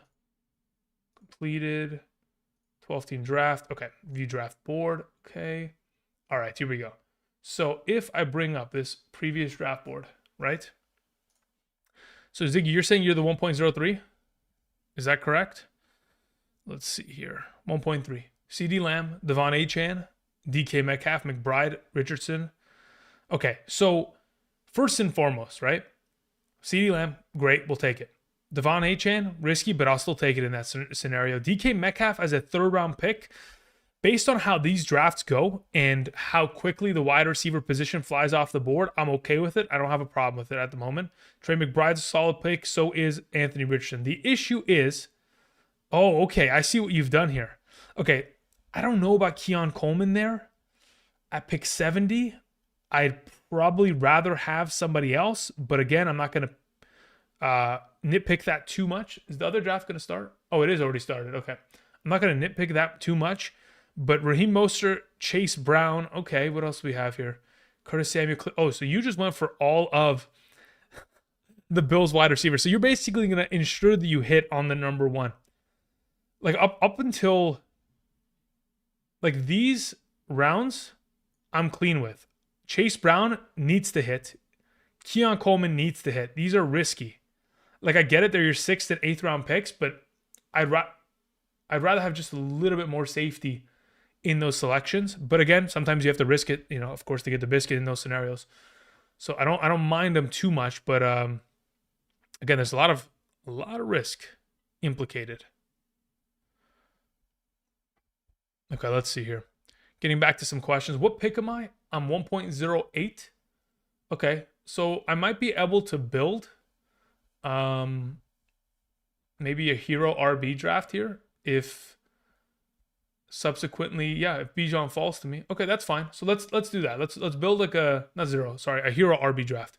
So I'll take Bijan here in the first, and then I'm not going to jump back into running back for a little while here. I'll go ahead and I'll just focus on alternate positions that can build my team up in terms of depth across the board. All right, let's see. What other questions do we have here? We have one from Diego in the chat. Says, what's up, man? I'm in a 2 quarterback league in a 10 PPR. Okay, league. Here we go. Keeping Burrow in the 4th and Breece in the 3rd. Okay, that's beautiful. That's fantastic value for both. Probably going to chase, probably going chase at 1.07. I like that. Should I go with Marvin, Saquon, or Kelsey in the 2nd? In the 2nd round, I probably suggest full PPR. It's between Saquon and Marvin. In a full PPR, I'm probably inclined to go Marvin there. I'd probably go Marvin. I like Saquon. I like Kelsey, but I think I'd just rather have the wide receiver stability, considering you're already getting Breece Hall in that 3rd. And then you can go ahead and dip back into running back once again, probably in the 4th round or 5th, depending on what's available and what's being kept. But yeah, I'd probably go with Marvin there. Would you change your thoughts on DST with the new rules on kickoff and punt returns? Give me a second. Let me go ahead and make a selection here. Puka, Marvin, Saquon, Taylor at the back end of the 1st round. That's pretty solid stack. We're probably looking for a wide receiver in this circumstance. Oh God, I don't like the idea of double stacking both Falcons with Drake London and Bijan. So I probably won't. And auto draft. Here we go. Drake London. Okay, he did me the favor. So it's either I take an H. Yeah, no. So we're going to go with like a little bit of a hero approach here, right? So of the available, it's either between Devontae Adams and Deebo Samuel. So under the assumption, okay, that Brandon Ayuk's bags are packed and he's gone, I will take Deebo Samuel here this season as a top 12 option and then just continue to build on wide receiver going forward. And then until I, of course, feel comfortable enough to make an investment at tight end or quarterback. Let's see here.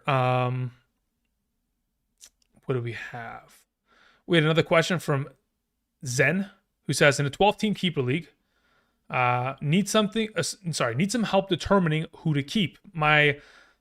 Pick 3 between Jonathan Taylor in the 6th, Kyler in the 10th, Nico in the 12th, Laporta in the 3rd. Okay, this is easy. Zen, in your league, Jonathan Taylor, Nico Collins, Sam Laporta. Those are the three that I'm keeping without a doubt in my mind. It's just by far and away, those are the three that I'd like to have this season. Thank you for the questions, Zen. Mr. Thomas 03 says, should I keep Ayuk in the 6th or Chase at 1.11? 12-man PPR. Will Ayuk's new team change the decision? I think, look like, let's say, for example, Ayuk gets traded to the Patriots, right? That hurts his value. Like Jacoby Brissett being the starting quarterback for him week 1 is not the greatest thing. It's not the worst thing, but it's not the greatest. I think here we go. So as it currently stands, pretty risky. If it's me, do I keep Chase at 1.11? If you keep Chase at 1.11, can you keep him next season in the first round as well? Because if you don't keep Chase at 111, you don't get Chase. You don't even have a chance. I might just keep Chase there. And yes, the team that Ayuk actually does land on does matter. Because the quarterback that he gets associated with certainly is going to matter henceforth. Okay. How does my team look in the last draft? DJ Missile, let's see here. Before my pick, let me see. Who is your team, Missile? Stephon Diggs, Christian Kirk, Calvin Ridley, Jake Ferguson. Let me go ahead and make my next pick, and then I'll go ahead and give it probably the next 2 picks, and then I'll give it a look. Anadi says, what do you think about 1.02 in your last Underdog draft? Okay, I'll check that out as well. So after I make my next 2 selections and it goes back down the board, I'll go ahead and I'll reevaluate some of these drafts from our last draft. So what do we have to look at? We have to look at 1.02. We have to look at the 1.12. And then we have to look at 1.09, I believe, for Cooper. Okay, got it. Tyler Jacobs says, 6 point per quarterback passing touchdown. You like Mahomes or Allen? I'd still take Allen. Otherwise, I have Mahomes as my second highest ranked quarterback in that circumstance. We're not going running back. We're going wide receiver. Between the bunch of okay, so I probably want DJ Moore here, or I want Devontae Smith. I don't want to take Neighbors. I don't trust Daniel Jones very much. Between these two, I do prefer DJ Moore. I mean, I took him last draft relatively late in the 3rd. I would think it was right here, but yeah, I'll take DJ Moore here again. I don't have a problem with that. He's still going to be the number 1. He's paid. He's got a quarterback improvement. I think it's all systems go there. But yeah, Tyler, I have no problem with Patrick Mahomes over Josh Allen in a 6 point per passing touchdown league. I have him ranked as my number 2, just behind Josh Allen. But as it currently stands, again, if you're going to draft a 6 point per passing touchdown quarterback, I think 3rd round might be a little too late. I'd even be willing to draft him in the 2nd. I have no problem with that because of how many more points that they are capable of accumulating within a given league. Let's see here. Waleed, what's up? Hope you're doing well. Elijah, thank you very much. Appreciate it. Kamikaze says the following. Says, follow-up question. Based on keeping Kincaid and Rice with the 6th position in my draft, who should I target assuming the order of the first-round pick looks completely normal? Only Breece Hall is being kept. Okay, so assuming, McCaffrey, Lamb, Hill, and then you have Breece Hall gone, Amon-Ra, Jefferson. So Bijan's probably your first pick. It's either Bijan or Jefferson. There, Kamikaze. Okay, I'm almost on the clock here. Quarterback being taken at the back end of the 3rd is normal in this circumstance. Jalen Hurts off the board. I'm probably going to go for... Do I take Kelsey in the 4th here? I don't think it's a bad value. Who's the wide receivers I can cash in on? Michael Pittman. No, I think I just take Kelsey here. I'm fine with that. I'll take my competitive advantage at tight end. What is Kelsey's actual normal ADP in this league? Or as it currently stands? ADP's 38 point. Okay, yeah, so a little bit less than where he's at. So a little bit of a discount. Okay. Continuing on here, what do we have here in terms of questions? We have Raza, what's up? Hope you're doing well. Okay, so now that I made my second pick, let me go back to this other draft. So, uh, Missile was saying, what do you think about my draft? First two picks are great. Stephon Diggs, again, is risky, but I'm willing to take the risk on it. Comparatively, of course, Jalen Hurts, great pick in the fourth. That's fine. Second quarterback off the board. Yep, that's fine. Beginning of the fourth round, that's great. Christian Kirk, DeAndre Swift, Ferguson's great. I mean, look, again, this is my fear. AFC South wide receivers galore, yes. Oh, what am I doing? I'm covering the... My apologies, guys. My apologies. Sorry. What I was referring to is the fact that he went all AFC wide receivers with Diggs, Kirk, Ridley. Then he took Sutton and Lockett. These guys, again, I don't know if Sutton and Lockett are going to... I mean, again, they're risky. Okay, let's just put it that way. Especially if JSN takes a step forward and Bo Nix isn't as good as we anticipate. Cortland Sutton's probably not going to be all too great, but these wide receivers scared the living shit out of me. I'm going to be honest. I like Diggs and Christian Kirk. Calvin Ridley scares me. Calvin Ridley scares me, period. Done. End of sentence. So for now, again, Calvin Ridley's going to be dependent on whether or not DeAndre Hopkins is healthy, but for now, the first 4 rounds, first 5 rounds are pretty solid. I'll take all 5 of these guys again. Calvin Ridley is where I begin to gather fear. Jake Ferguson, DeAndre Swift, back on track. But again, I'm nitpicking on the player. It's not really a matter of the player. It's a matter of the build. And I think going double RB early, then focusing on alternative positions, then to go back into RB and still get a valuable one, I think that's a great approach. All right, let me go back to the other draft really quickly, just so once it is my pick, I'm not lagging everybody up while we're doing that. Let me go ahead and answer some more questions. Tommy in this chat says, do you think Kelsey will return back to tight end 1? I have him ranked as my only elite tight end coming up this year, and I think tight end is the second most important position in fantasy football. I'd probably disagree with you on both those statements. I disagree that he is the only elite tight end. I think the conversation can be made for Sam Laporta and Mark Andrews, but I digress. I still think that Travis Kelce is the number 1, or at least in the conversation of being number 1 or number 2. Whether you want to split hairs and say he's getting older, I get it. He's getting older, but he's also, I mean, he's proven in the NFL playoffs last season, he's still him. He can still get it done. As for your second statement, tight end being the most valuable position in fantasy football, I don't know if that's 100% accurate. I mean, I still find it to be valuable, but I don't know if it's the second most valuable position in fantasy football as it currently stands. Okay, I am selecting what is available. I don't really want to take a running back unless, of course, I don't really want to take a running back here. I'm kind of going 0 on that strategy. So I probably end up taking Terry McLaurin here, or I take a quarterback. I probably just take Scary Terry and just build on that. I don't really like Terry McLaurin that much. I think he has the potential of being a low-end wide receiver too, but as it currently stands with the board being so wide receiver heavy, I'll take it in this circumstance. It's not a problem. Okay, going back to questions. Sorry, if you guys see me looking up, it's because I'm looking at the other monitor. Just a heads up in that kind of scenario. Let's see here.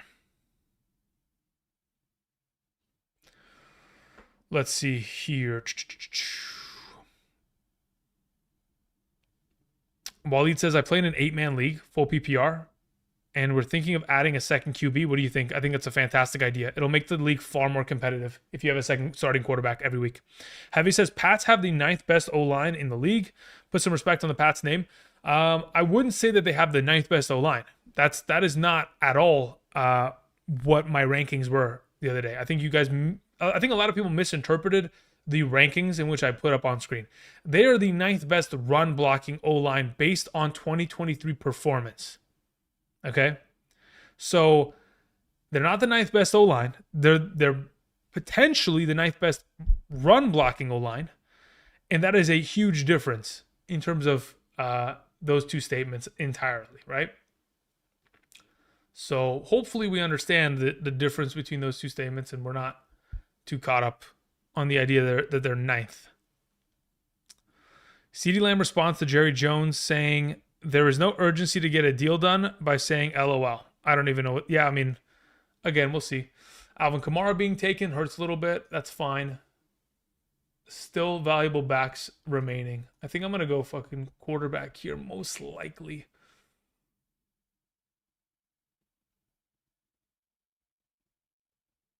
Yeah, I mean, let's see. What did it end up going? Xavier Worthy? That's okay. Look, this is all the respect in the world, but what in the heck is going on? We're just ignoring running back altogether. I don't really want to take any of these running backs as it currently stands.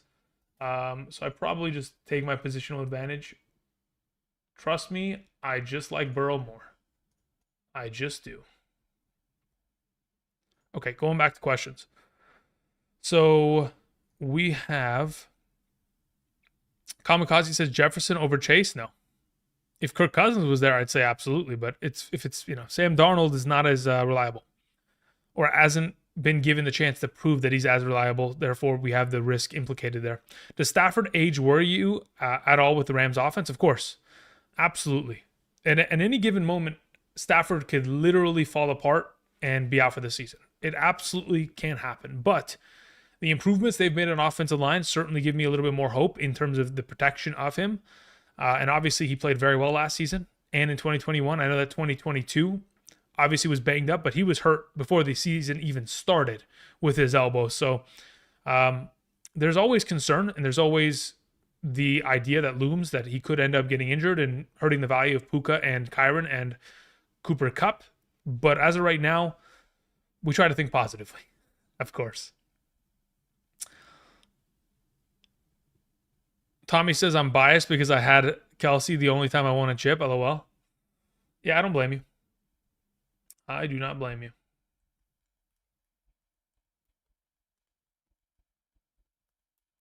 So, looking at this build in retrospect, if this was a legitimate, like, if this is my league where I'm playing for all the money, okay, all the money, I don't take Terry McLaurin here. I probably take Alvin Kamara here, right here. I probably take him early, and I say F it to the build.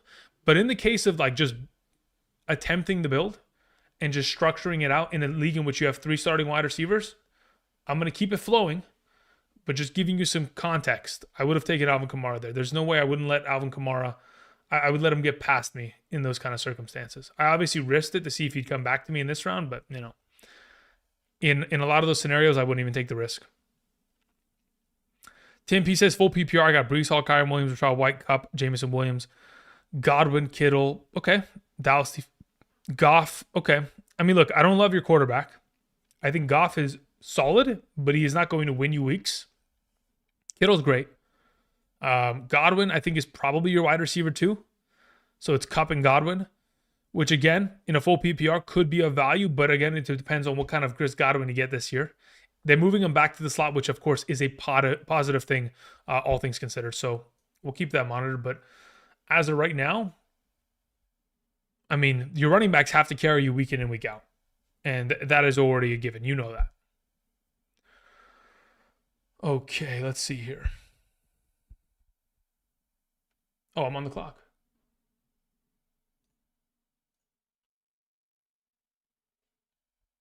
Listen, I have no problem with this at all. Do I take a running back here? How do the running backs look? This guy doesn't have a running back yet. I probably just take Connor here. I'll jump back in the running back in this circumstance. That's fine by me. I don't have a problem with that.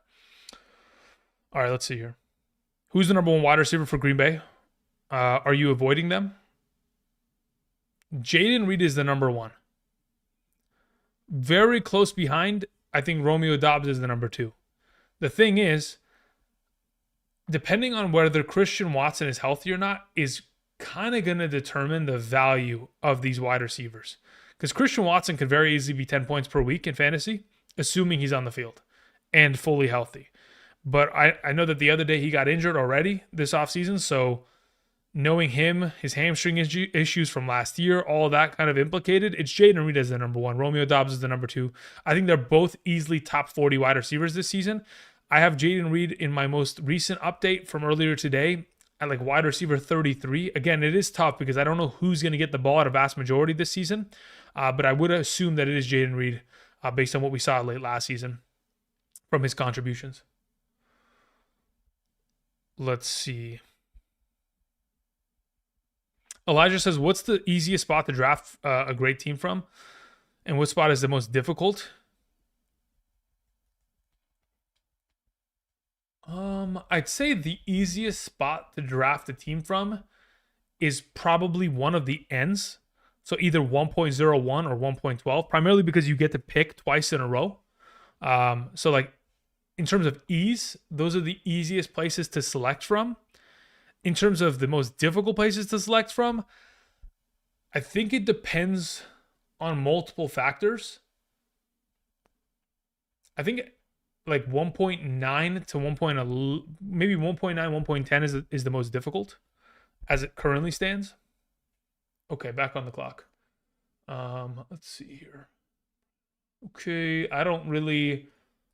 Love Xavier White, Zach Moss, Okay, Brian Roberts Jr. Yeah, I have no problem with this.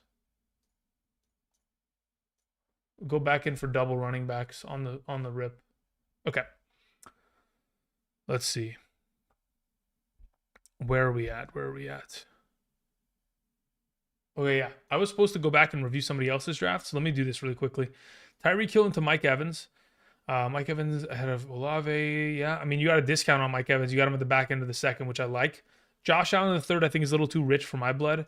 James Cook is perfect in the fourth. Rachaad White is incredible value in the fifth. Keenan Allen is great in the sixth. Montgomery again. Look, these three running backs are fantastic. And then you get Zach Moss as well. The value at which you got a running back in this draft here, in the last draft that we conducted, is fantastic. You were able to secure stud wide receivers, get another one that also is kind of being undervalued, still get the top quarterback in the draft, still get a top 10 tight end, and then get some stud running backs across the board. I honestly, I like this draft a lot. Might be better than mine in this specific league. And then it was 1.09 that we had to look at, right?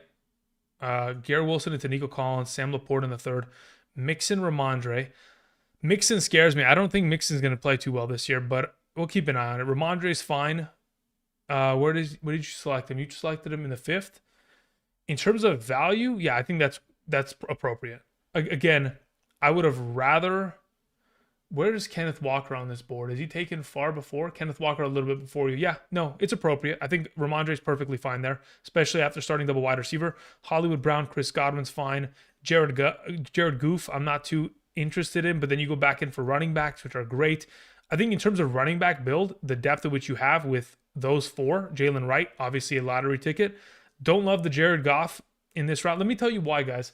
I'm specifically not too keen on getting Jared Goff this season. You have to understand that he was only ranked so high last season in terms of end of year rankings because of the injuries to the other quarterbacks. If we don't see let's just hold up. Let's pull this up really quickly just so we're all on the same page.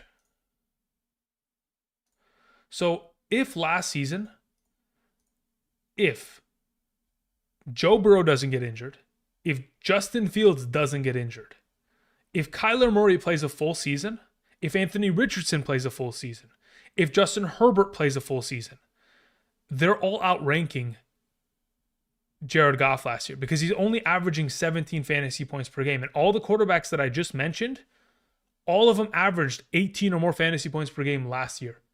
So yes, he is safe in his own kind of, oh, am I on the clock again? Damn it. I'm on the clock. Trey Benson's not bad, but I kind of want to go back in for wide receiver. I'll take Jordan Addison here. I think that's a great pick. What's it called? So even though he is of value and he can be consistent, the issue is the consistency that he demonstrates isn't even that high. Like, okay, so let me go and let me pull up a couple, let me go open up a couple Excel sheets in which I have all this data kind of congregated in. So if I'm looking at consistency from Jared Goff last season, right? He had 8 performances of less than 15 fantasy points, okay? 8 performances. So quite literally, half of our fantasy season, he was a less than satisfactory quarterback. And yes, he was able to get another, let's see, how many other performances? He had 3 games of over 22.5, 3 games of over 20, 2 games over 17.5, 1 game over 15. So he had himself a total of 9 solid performances, barely solid. I would say 8 solid performances and 9, below satisfaction performances. That is not the kind of quarterback I want on roster. Can he get the job done? Absolutely. But it's not the kind of way that I want to approach quarterback. I'll probably make a video and post it tomorrow regarding quarterback in that kind of circumstance. And what kind of quarterbacks I'm kind of looking for going into 2024, because I want mobile quarterbacks. I want someone that can move, get themselves 200 plus rushing yards within a year. I'll probably make a video for tomorrow that is in regards to the mobility of quarterbacks. Like when you get a quarterback that has the ability to run for over 250 yards on the ground, like over the course of the last 5 seasons, if you take the averages of quarterbacks who are able to accomplish 265 plus rushing yards, those quarterbacks are averaging about 5 rushing touchdowns per year in those respective seasons in which they were mobile and able to get over 265 rushing yards. So am I on the clock? I am on the clock. Beautiful. 27 seconds. What do we got here? Quorum, Okay. That's not bad.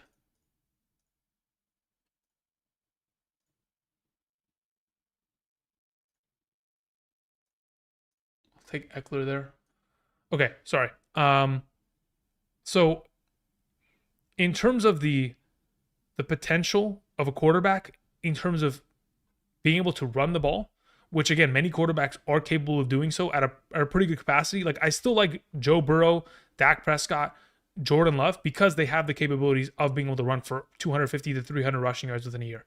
And when you have that ability, you're also a red zone threat with your legs, and you can also get those additional touchdowns that, of course, these other quarterbacks are not capable of getting, which continues to get, kind of gain an advantage in the direction and separate them in terms of the overall tiers and rankings. Okay, where are we at here?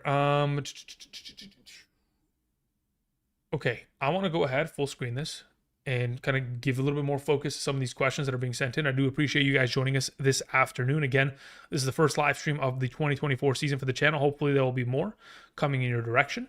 Again, as long as you guys are going to be here, you're going to be present, you're going to be active in the chat, I have no other reason but to kind of be here. Let's see here. Where are we at? Monty in the 7th. Wow, yeah. Did Monty go in the 7th in this last draft? Let's see. Where are we at? Are they still drafting? Where the heck did Monty go? Monty in this last draft went in the 5th. So where the heck is Monty in the 7th? Is that maybe the other draft that we conducted? Monty in this draft, yeah, went in the 7th. That is crazy value. But look, that's the thing, right? In fantasy football, you always have to be able to adapt in every draft. If you're not able to adapt to what is happening and you're not paying attention to what people are drafting and how many running backs or quarterbacks or tight ends have been taken off the board already, you're already at a little bit of a disadvantage. You have to kind of monitor those things so that you can have the most upside for success, so that you have an understanding of, okay, not too many running backs have been selected so far. The run is eventually coming. Let me go ahead and get my running back fix in really quickly before the run comes and, kind of sweeps them all away in one fell swoop. Let's see here. We have a question that says, Tim P says, why is Tua going so low? He led the league in passing last season. That's the deal. What's the deal? The deal is Mostert and Achane. That is the issue. Also, additionally, you know how I was just mentioning how Jared Goff isn't very consistent in terms of his overall play? Tua Tagovailoa last season, let me go ahead and pull it up. Tua Tagovailoa, again, when we're talking about consistency, he's not really high up there. He had 7 games of less than 15 fantasy points and 11 games of less than 17 fantasy points. Again, not the greatest potential for kind of overall success for a quarterback. Like if I'm going to have a quarterback, they better be able to consistently put up solid performances, if not have weekly performances in which they throw for 4 touchdowns and are able to win me a specific week, right? That's what we're looking for. It's me, Jay says, Andrew, where can I purchase the draft guide? So if for example, the let me go ahead and swap this really quickly. If, for example, you've already used code Andrew in the past or somebody else's code to make a first time deposit, and or you're potentially not eligible because your location via Underdog Fantasy does not allow you to utilize the app based on where your current state is, the only other way would be via Patreon. There's a link down in the description. You can subscribe for however long. You can subscribe for the month, get the rankings, get all that kind of jazz, and then unsubscribe afterward. Or you can go ahead and continue on the subscription to get all the rankings over the course of the entire season. So there's a link in the description. You can travel there, Jay, and get an idea as to what the heck is that? Why the heck is the screen white?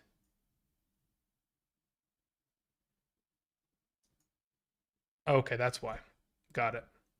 That was interesting. I don't know what the heck happened there. Anyway, so yeah, you can travel to Patreon. If you read it, it's something that interests you, check it out. If not, no problem. But that's the only other way. Thank you.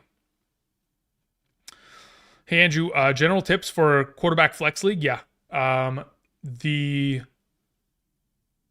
You should have 2 quarterbacks by the end of the 4th round. At least 2 quarterbacks by the end of the 4th round. If you are going to approach it with the quarterback hero, I'm going to select my quarterback in the 1st and then subsequently take wide receiver, running back, tight ends up until maybe like the 8th round, and then I'll dip back in and get a Geno Smith or a Deshaun Watson, Baker Mayfield as my QB2. More power to you, but I personally always like to try to get 2 of my quarterbacks in the first 4 rounds, especially if you're in a league in which quarterbacks come off the board relatively early. It's going to force everybody else based on fear to also select quarterback, which will kind of push the value of every other position down. So even if you double invest in quarterback, you'll still get relatively good value at these alternative positions.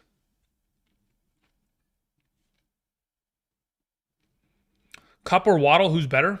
For this season, I'd rather have Waddle. I've thought about that question for a while, Feared Buck.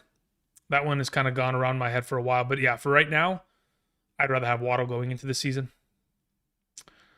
Joe Milton is looking good as the QB1 of New England right now. Yeah, I mean, it's possible. You never know. There's a reason why they drafted him and brought him in. He's got potential. Andrew, my man, does Malik Neighbors have upside, or I pass from him? Emilio, look, everybody has potential for upside. It's just I don't know. Do I trust? Yeah, that's the question. Do I trust Daniel Jones? Do I trust the offense? They're going to be throwing the entire year. So I could understand why somebody would draft him in the 3rd round. I get it. I just think it's too rich for my blood because I just don't trust the quarterback play. I haven't seen Daniel Jones demonstrate that he could support a wide receiver 1. Obviously, he hasn't had a wide receiver 1 on roster his whole career. But still, like, even with Darren Waller last year, he was pulling teeth to try to get him the ball. And that was over the middle on very easy routes. So, again, we'll see. But for right now, I'm a little skeptical on the upside of where people have him as like a top 15 wide receiver. I'm more of like, he's somewhere between 24 to 26 in my rankings. Let's see here. World of Entertainment says, hello from Pittsburgh, Andrew. What's up, man? Hope you're doing well. What do we have? Michael says, in a two keeper league, half PPR, I'm keeping Breece Hall at 3.9. Should I keep Chase at 1.9 or Zamir White at 7.9 or Mostert at 7.9? I would keep Chase and I would keep Breece Hall there, Michael. Thank you for your question. Let's see here. Thanks for the stream. No problem. Glad I can help. Oak says, hey, I have the 1.11 pick in a 14-man league.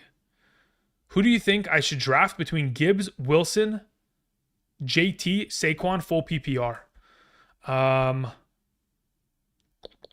Between Gibbs and Wilson, full PPR? You know what? That one I got to think about. It is between those two, though. It's either Gibbs or Wilson in the 11th pick.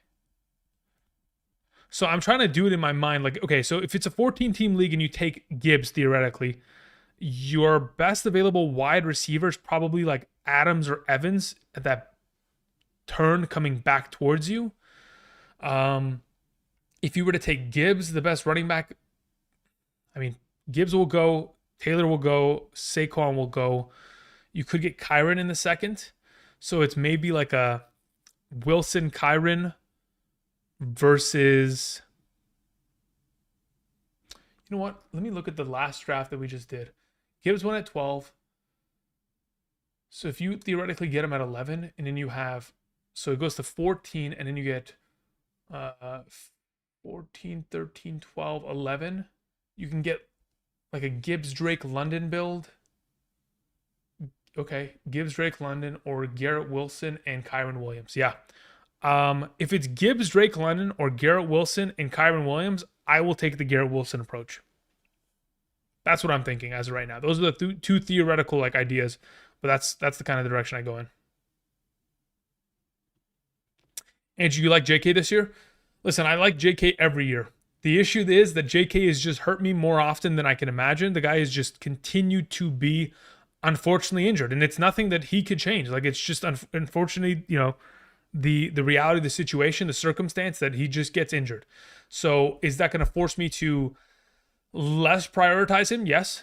Do I think that Gus Edwards is most likely going to be the starter for majority of the year? I'd say probably yeah, especially considering the fact that J.K. Dobbins is coming off the Achilles. So I know he went to the Aaron Rodgers, you know, camp of Achilles regeneration, and obviously they've got some crazy stuff going on over there. But for right now, I think he's a solid running back as a lottery ticket. He's literally just a handcuff with upside if anything happens to Gus, which of course certainly can. But otherwise, I think Gus Edwards is kind of locked down that job for now.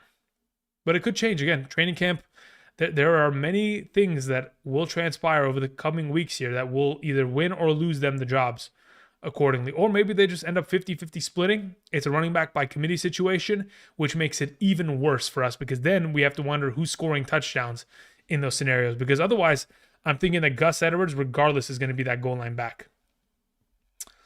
Let's see here. Andrew, do yourself a favor and go check out Joe Milton's 40-yard touchdown bomb. Okay, I'll check that in a second. Thank you. But here's the thing. Who is he throwing bombs against? Third string corners? Like, I know it's, you know, like that's the thing. Okay, let's hear thoughts on the new kickoff rules. I thought this year of potentially playing in a league in which you get yardage per kickoff return yards. Like, you get points per every 10 kickoff return yards. So like, let's say for example, you get 10 points on a punt return, you get 10 yards on a punt return, you get 1 point. I thought about that to add a little bit more spice to my fantasy leagues, but considering I don't know what this rule is going to really bring out in the league. I mean, obviously we'll have a little bit of a better idea as these preseason games go and we see the usage and or the different strategies these teams present. But hopefully, the only thing that I'm hoping is that our key starters, like hopefully they don't have Jaden Reed returning kicks this year. That's all I'm hoping they don't do. I just don't put your starters out there to get injured. That's the last thing I'm looking for. Okay, Jersey Style says, let's see here. We get draft guide we used your Jersey. To answer your question, no. So if you use the Underdog code 2 years in the past, it wouldn't apply for this year. The only way to get it at this point then would be via Patreon. There's a link in the description. You can check it out. Check out the primary tier of 2024 Fantasy Champion. And if that's something that interests you, you can check, you can go ahead and take, either, subscribe, support, pledge in that regard. Otherwise, no problem. But that's the only other way to get the draft guide. I probably will do draft guide giveaways in the coming weeks. But yeah, for as of right now, the only other way would be Patreon. Thank you. Bijan or McCaffrey? It's easily McCaffrey. I don't even think that's a question. Let's see here. Bailey Zappi in shambles right now. Listen, the funny thing is, I can't even believe that Bailey Zappi is on the Patriots. He's probably going to be, obviously cut. We have seen enough Bailey Zappi over the course of the last 2 seasons for us to really understand what kind of a quarterback he is. And he's not one that should be, unfortunately, playing very much in the National Football League. He hasn't really, done too well. Andrew came in second 2 years ago, following you, and last year came in last because I didn't know. And came in last because I didn't. Oh, as in you didn't follow me last season. So now I'm back. LOL. 12-man half PPR. I have 7, 9, and 10 available. What should I pick? Okay, half PPR, 7, 9, and 10. So 3, 4, 5, 6. Yeah, I'll take 7. Give me the 7th pick. That's my preference there, Koi. Hey, and welcome back, by the way. Emilio says, sorry about the English. No, you're good. I was able to figure it out. You're good. And do you think that this season DK could become a wide receiver 1? Ooh, okay, look, here's the thing. DK's wide receiver 1 upside is 100% contingent on the way that they utilize these other wide receivers. So if in fact we're gonna get less utilization out of Tyler Lockett, and then maybe more targets in the direction of DK, perfect. But the number one thing that has held DK Metcalf back from being a number 1 wide receiver, top 12, has primarily been himself and Geno, right? Like the volume of targets he gets, the receptions he gets, the yardage he gets, it's all there. He is top 5 in red zone targets the last 2 seasons, and yet he has not scored enough receiving touchdowns. The opportunity is there. He just needs to be able to come down with a couple more balls every single year, and honestly, he's knocking on the door. So it's close, but I don't know if he'll be able to accomplish it this season. There's a lot of competition at wide receiver vying for that top 12, overall position. Mahomes good in the third in a 6-point per passing touchdown league, says Kevin. Yeah, I think that's fine. 12-team PPR. I'm at the 1.1 in an underdog. We're doing now. Oh, okay, got it. KPT 101. What do you think? So here's the thing. So if you're going to play in a 6-point per passing touchdown league, yes, Mahomes in the third is perfectly fine. I think there is a conversation to be had that potentially he could even be taken in the second. But yeah, for right now, if you're able to get him in the third, more power to you. Let's see here. Blink 182 says, I'm in a 10-man full PPR league. I'm picking third. I've been debating between starting with Robinson / Hall or CeeDee Lamb / Tyreek Hill. I'd either go RB. Okay, number 1, either go RB, and then in the second / third rounds, go wide receiver, or going wide receiver in the beginning and then going double running back in the next 2 rounds. Not sure what to do, to be honest. I think either way can find success. If it's me, I prefer to start with wide receiver, either Lamb or Tyreek Hill at number 3 overall, primarily because of the full PPR format.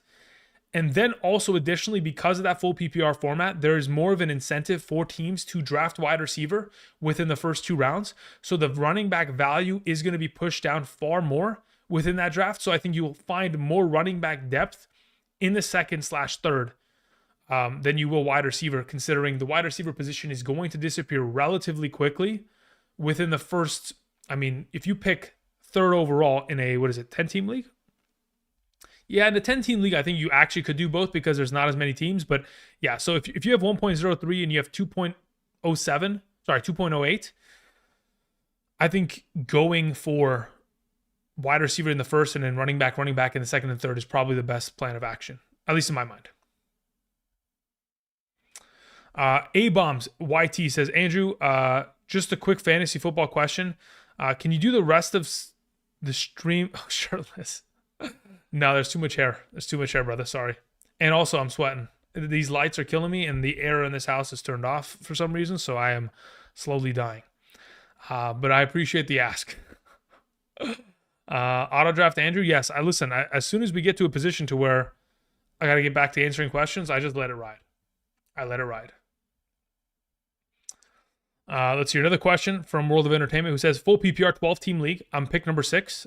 I think I will have a chance of getting Amon-Ra St. Brown, Jefferson, or Breece Hall, and possibly Jamar Chase.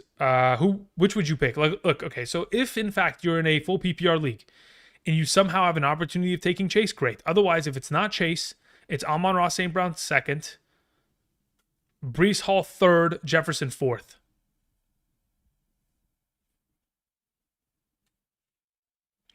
Why do you think people consistently undervalue seemingly obvious studs? Kamara, JT, Montgomery have all displayed their talents, says Anadi. Okay, so this is the primary reason why Alvin Kamara has a lesser value than he theoretically should. It's because of age. If I'm not mistaken, Alvin Kamara is going to be 28 or 29. Let's see here. Kamara.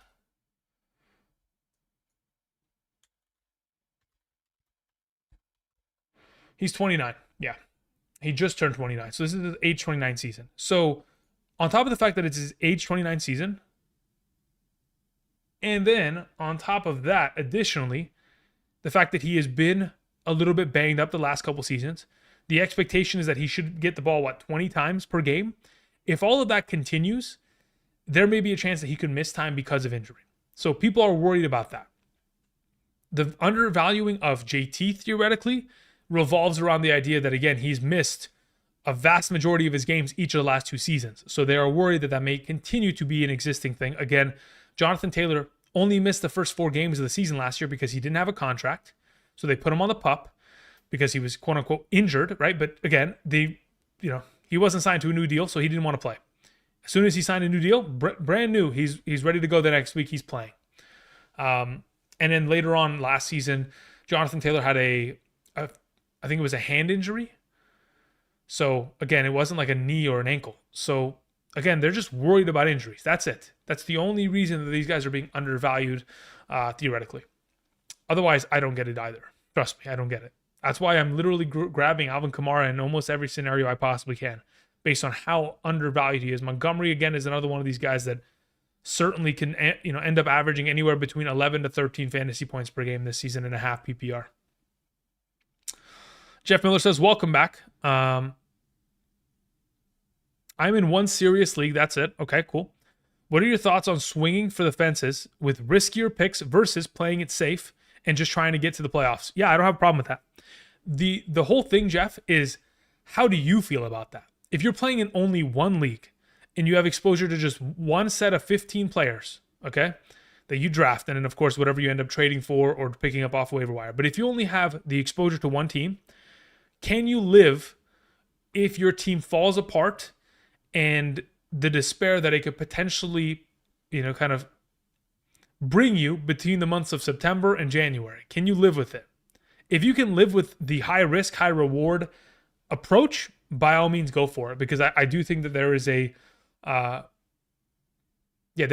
huge argument to be made that that's the best way to play it. Now, of course, you could play the safe way, just like you're saying. You're playing it safe. You're drafting players that are consistent. You are trying to utilize, the waiver wire, your decision making in terms of starter sits to kind of demonstrate your skill. But if you want to go for the high risk and go for the kind of lucky roll, the gambling aspect of it, I don't mind it. I think it's a pretty good approach. But again, it depends on how you feel. Like if you end up starting 1-9 and your entire September through January of watching football is depressing, then obviously we don't want to do that. We want to win games. We want to be excited. Okay, let's see here. Slim says, what's the best draft position in a 12-team half PPR league? 1 through 6, 1 through 7. I think those are pretty solid. How many drafts will you do this stream? Can we get 11 more people to do a draft? If we can, I don't mind hopping into another one. I can start one and I'll put the link in the chat. And if you guys join, great. If not, then we just won't do it. And it's not a problem. But yeah, I'm thinking one more. So here's the link. Again, for those of you guys who want to go ahead and draft alongside of me via Underdog Fantasy, check it out. Additionally, if you guys want to go ahead and get your hands on my 2024 Fantasy Football Draft Guide, the rankings associated with the draft guide, of course, with rankings continued from weeks 1 through 18 of the regular season. You can go ahead, use code Andrew via Underdog Fantasy, sign up today, claim the first-time deposit offer, which, if I'm not mistaken, you get a almost discounted free play via the overall pick'ems, and then additionally, you also get a match for your deposit. I think it's like 50% of your overall deposit is matched. But yeah, if you guys are interested, click on the link. I'll put that in the chat. Let's go ahead and remove the pinned link from the top so that we're not confused. And let's get back to answering questions. We're going to need 10 more people to join this to be able to get off another draft. Otherwise, I could just draft by myself. That always works. Let's see here. We have a question after Slim, after Blink, no problem. Anadi, okay. Cool says, I'm in a half PPR Dynasty League. I'm picking 5th. Okay, so this is a brand new startup. Got it. Keeping James Cook and Zach Moss, but losing both my 5th and last pick. Okay, very well. That's not a big deal. Should I pick up a wide receiver with my first pick or solidify running back by picking Bijan? Depends what the wide receiver is. Like if you're playing in a okay, considering it's a dynasty league and you're going to be able to keep Bijan going forward, I'm assuming, unless it's just a keeper league. If you're able to keep Bijan and that's your first round pick, I think that's a pretty good investment. Otherwise, I think like Amon-Ra St. Brown would be solid, but in a half PPR, Bijan, Breece Hall with your first pick, and you're able to keep them going forward because of the dynasty aspect, I think that's great. Jeff Miller says, welcome back. Okay, we took care of Jeff. Thank you again. Let's see here. What do we have? I got St. Brown, London, Higgins, Pittman, and Hollywood. How are my wide receiver core? London. Okay, so St. Brown and London's great. I think Pittman is fantastic along with Higgins. The only thing about Higgins that really has been his undoing over the course of the last couple of seasons is that he misses time. Outside of that, when he's healthy, the dude is averaging somewhere between 12.5 to 13 points per game. So there's a reason why Higgins, a couple years back, I think 2021, it was the beginning of 2022. In that season, Higgins was, I think his ADP was our wide receiver 12 or wide receiver 13. Like he has been a top 12 wide receiver when healthy. So I think he's always a steal. Again, the thing is he doesn't stay healthy, which of course we have to be careful with. But otherwise, St. Brown, London, Pittman, Higgins, those are great. Hollywood Brown. Again, if Hollywood Brown becomes the number one outside receiver of this offense and is able to catch, 5-6 of these deep balls over the course of the season for touchdowns, that's a pretty strong wide receiver core in my opinion there. Optimus says, do you prefer standard or prefer, I think you meant PPR league and then just autocorrect Optimus. Yeah, I prefer PPR for sure. Okay, so that's that. Injuries aren't something that we should try to pick around.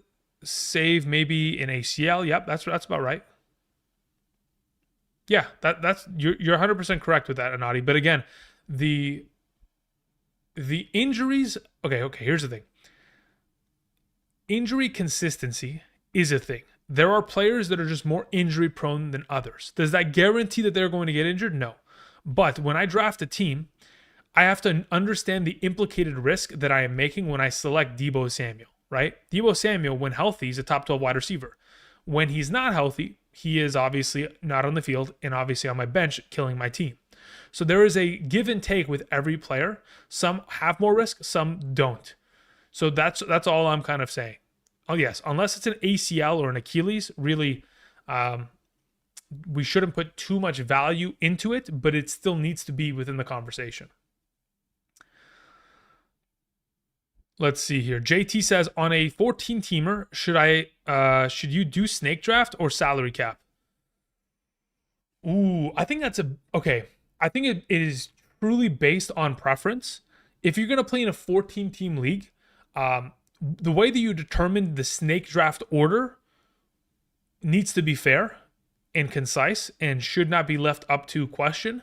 So if you can make it fair and everyone is okay with the way that kind of shakes out, great. Otherwise, salary cap works perfectly. But that's the thing about salary cap. It requires a different sense of skill in terms of how you want to build your team and preemptively knowing how you want to build your team before the draft even starts. Like I can go into a mock draft and know how I want to build my team. But if someone outbids me on the player that I knew that I was going to build with, you have to be able to adapt, right? Additionally, you have to also be able to manage your overall salary throughout a draft, which in itself is difficult. Let's see here. Cooper Kupp in the 3rd round. Should I? No. Too early. Unless Puka's knee injury is far worse than we anticipate, that's little too rich for my blood. Brian says, how does one stop last minute sticking in players on Thursday night? What do you mean by that? What do you mean by that, Brian? Koi says, would love to see you do a draft by yourself. Would be interesting. Sounds good. We could do that. Again, it depends on if this one fills up. I might be able to do this and then another draft after.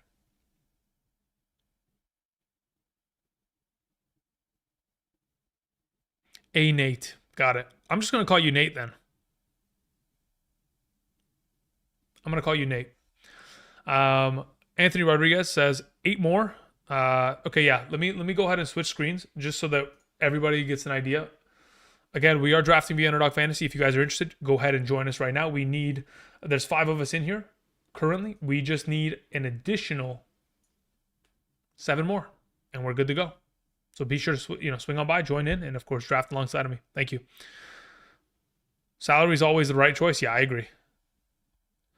It just makes it even. So like, no one can complain, oh, I didn't have a chance to draft Christian McCaffrey. That's why you won the league, At that point, everybody has a opportunity to bid for the player, and if they truly want it, they can use their whole salary and, sell your whole league down the drain, or your whole season down the drain with one single pick. But, I think that's fair. How soon should I draft a quarterback? Depends on multiple facets. I think the earliest that you should draft a quarterback is the 4th round. Actually, probably late 3rd, early 4th is okay. But outside of that, if you're not going to invest into the top 4, you might as well just wait till like the 8th or 9th round.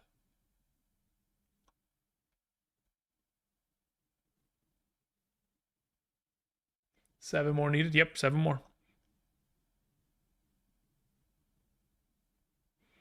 Cole says, no BS. Taking this man's lists bar for bar in my league this year. I don't know what you're talking about. I don't even know what that means. Owen says Dynasty, McBride or James Cook. Wow.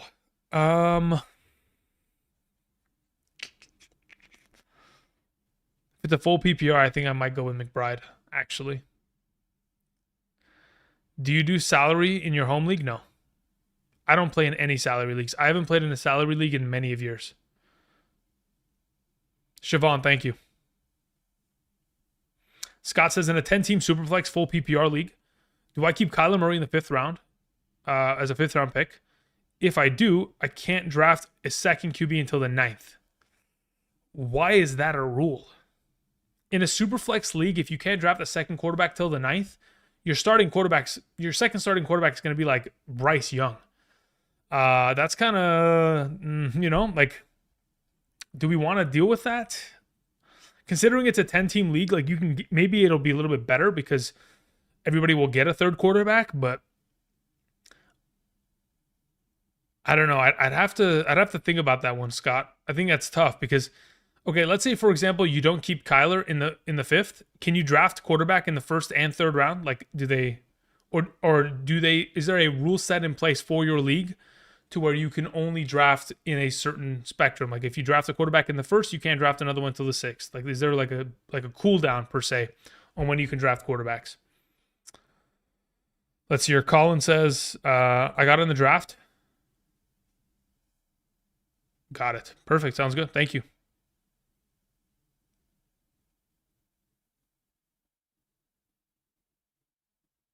He says he's going to copy you to a T. Got it. Listen, you know what's funny?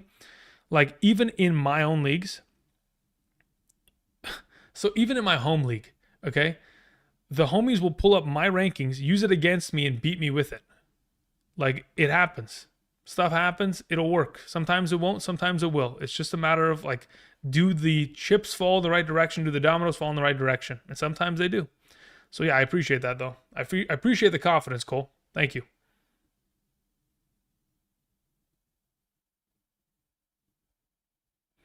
Let's see here. Do you prefer Fab or waiver wire order? Okay, so I think there can be arguments made for both. I think there is significantly more skill in Fab in comparison to a continual rolling list. But I think if you're playing in a league that is a high buy-in, like multiple $100s, you should play with Fab. If you're playing in a league that is casual, just play with continual rolling list.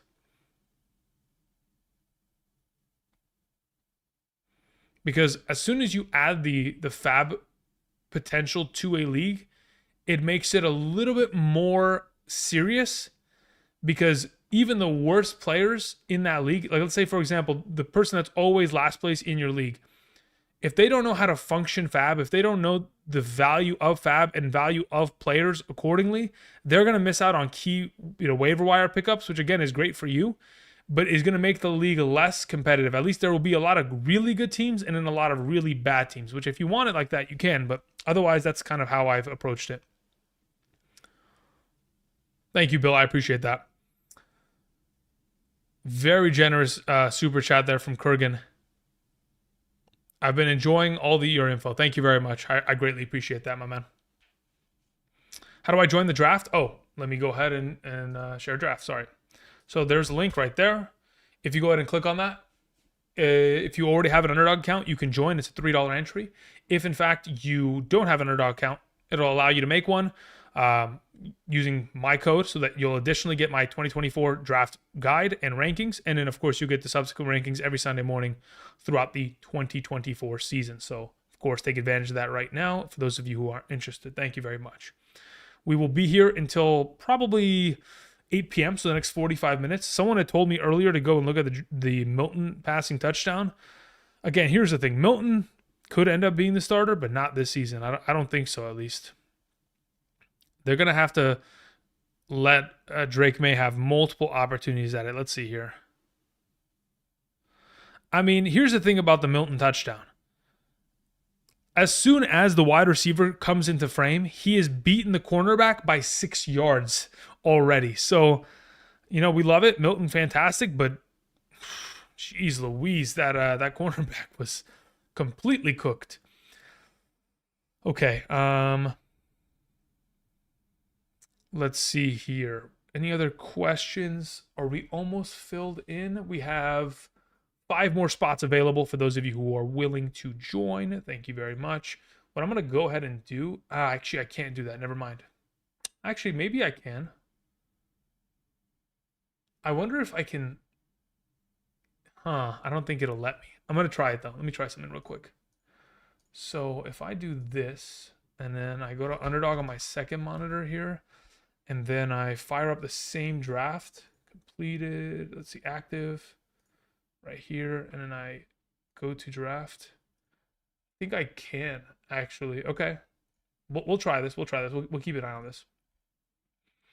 Ryan in the chat was saying, Andrew, currently on the clock in a Superflex league, Stroud, Burrow, or Kyler? Thanks. Oh, God. The way I have them ranked is Burrow, Stroud, and Kyler. If you want to take Stroud over Burrow, I wouldn't even blame you. I'd be perfectly fine with that. I think that's a safe play. But of the 3, Kyler's definitely last. So as of right now, it's either Burrow or Stroud. If you prefer Stroud, that's fine by me. I don't have an issue with it.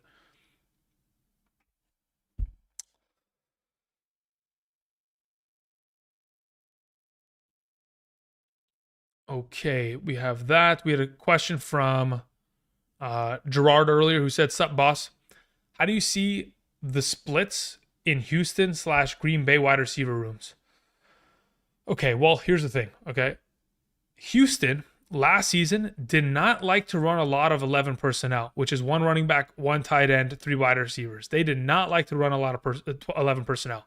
They're going to have to change that now with their personnel, including Stephon Diggs and a healthy Tank Dell. So my assumption is that they will have, they're going to have more 11 personnel sets. If they don't, they're in trouble. As for Green Bay, the wide receiver room is 100% dependent on who is healthy. That's it. I don't know if there is a clear number 1 per se, because we haven't seen a full healthy Christian Watson play alongside of, the most recent Jaden Reed.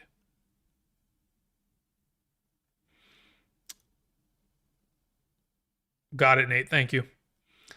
Let's see here. Let's scroll down a little bit. Bill says, who I like better, who I like better, or who do I? Doesn't matter. Ricky Pearsall or Xavier Legette? Look, with everything transitioning in the idea of Brandon Ayuk most likely not being a San Francisco 49er in 2024, Ricky Pearsall is the guy. First round, pick at the wide receiver position, played incredibly well in college, and he's going to be utilized within a Kyle Shanahan scheme. The reason why they drafted Ricky Pearsall is because they knew that this Brandon Ayuk situation was going to arise, and that they could get a wide receiver in the first round that has 4 years.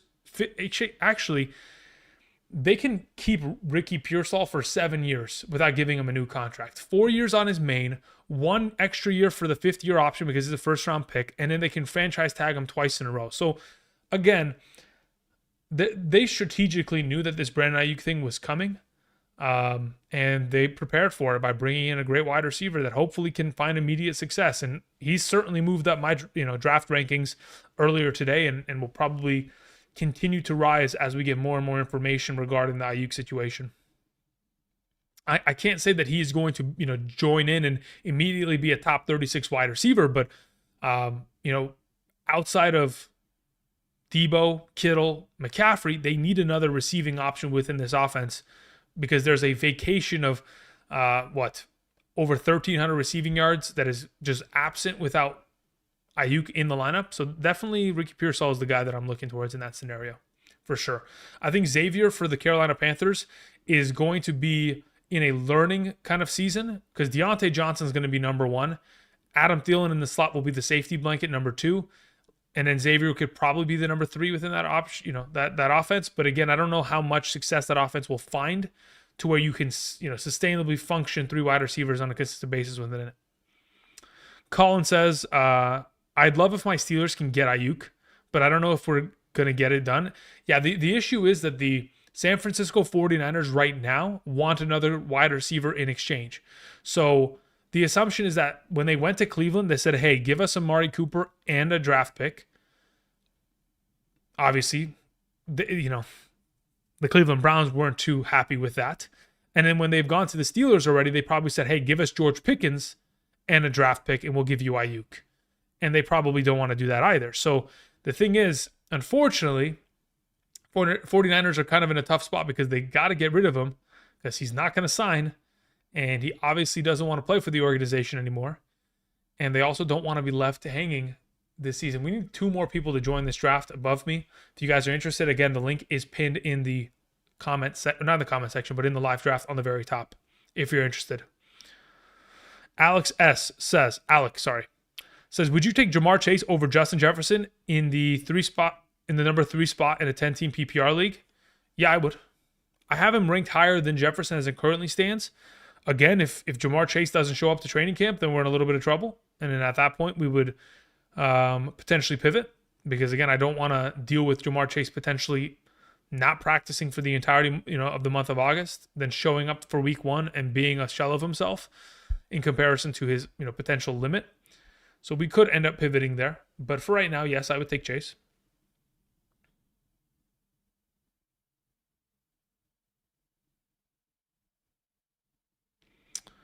Pearsall is at best the 4th option in San Francisco, but that's the thing. The 4th option in San Francisco is still super valuable for fantasy. Super valuable. Baba sends in a super chat. Thank you very much. Says PPR 4th overall. Would you take Tyreek Hill over Bijan and Hall? Yes, I would. If so, for the first 3 picks are, assuming, of course, the first 3 picks are... Okay, what would you take? Okay, so in this scenario, if Tyreek Hill is available, yes, you would take him at the 4th pick. But under the assumption that it goes as such, Christian McCaffrey number 1, CeeDee Lamb number 2, Tyreek Hill number 3, I would take Amon-Ra St. Brown 4. I would take Bijan Robinson or Justin Jefferson 5. Sorry, not Bijan Robinson, Breece Hall or Justin Jefferson 5. But for right now, Amon-Ra St. Brown would be that solid number 4 in my mind. Jim says, just subscribe to the Patreon. Appreciate that. Thank you. I will probably have updated rankings, whether you guys signed up via Patreon and or Underdog Fantasy. If you've used the code this season between August 1st till today, if you've used code Andrew to make a first-time deposit, I will probably be sending updated rankings for all positions: quarterback, running back, wide receiver, tight end, kicker, defense, flex, half PPR, full PPR. I'll send that out probably later tonight. Most likely When I say later tonight, it'll probably be in the AM of tomorrow morning, just so that when you get to Friday, tomorrow, Saturday, Sunday, if you have a potential draft this weekend, you have the updated rankings good to go for those scenarios. So I appreciate it. We're looking for one more person to join. Do I need to go find another Underdog account? Do I need to go make a new one? If I do, let me know. Otherwise, we need one more person to join. Click the link in the top of, I'll just go ahead and paste the link one more time. Join us. We need one more to draft. $3 entry via Underdog Fantasy. And there it is. We filled. Okay, so I can go ahead and I can delete this. Remove that. Thank you very much. And we're good to go. All right, I'm the number 9 pick for, I mean, this is the second time today that I'm the number 9 pick. I haven't had a pick in the top 7, and I've said it all day. The easiest picks are in the top 7, and of course, Andrew doesn't get it, but no big deal.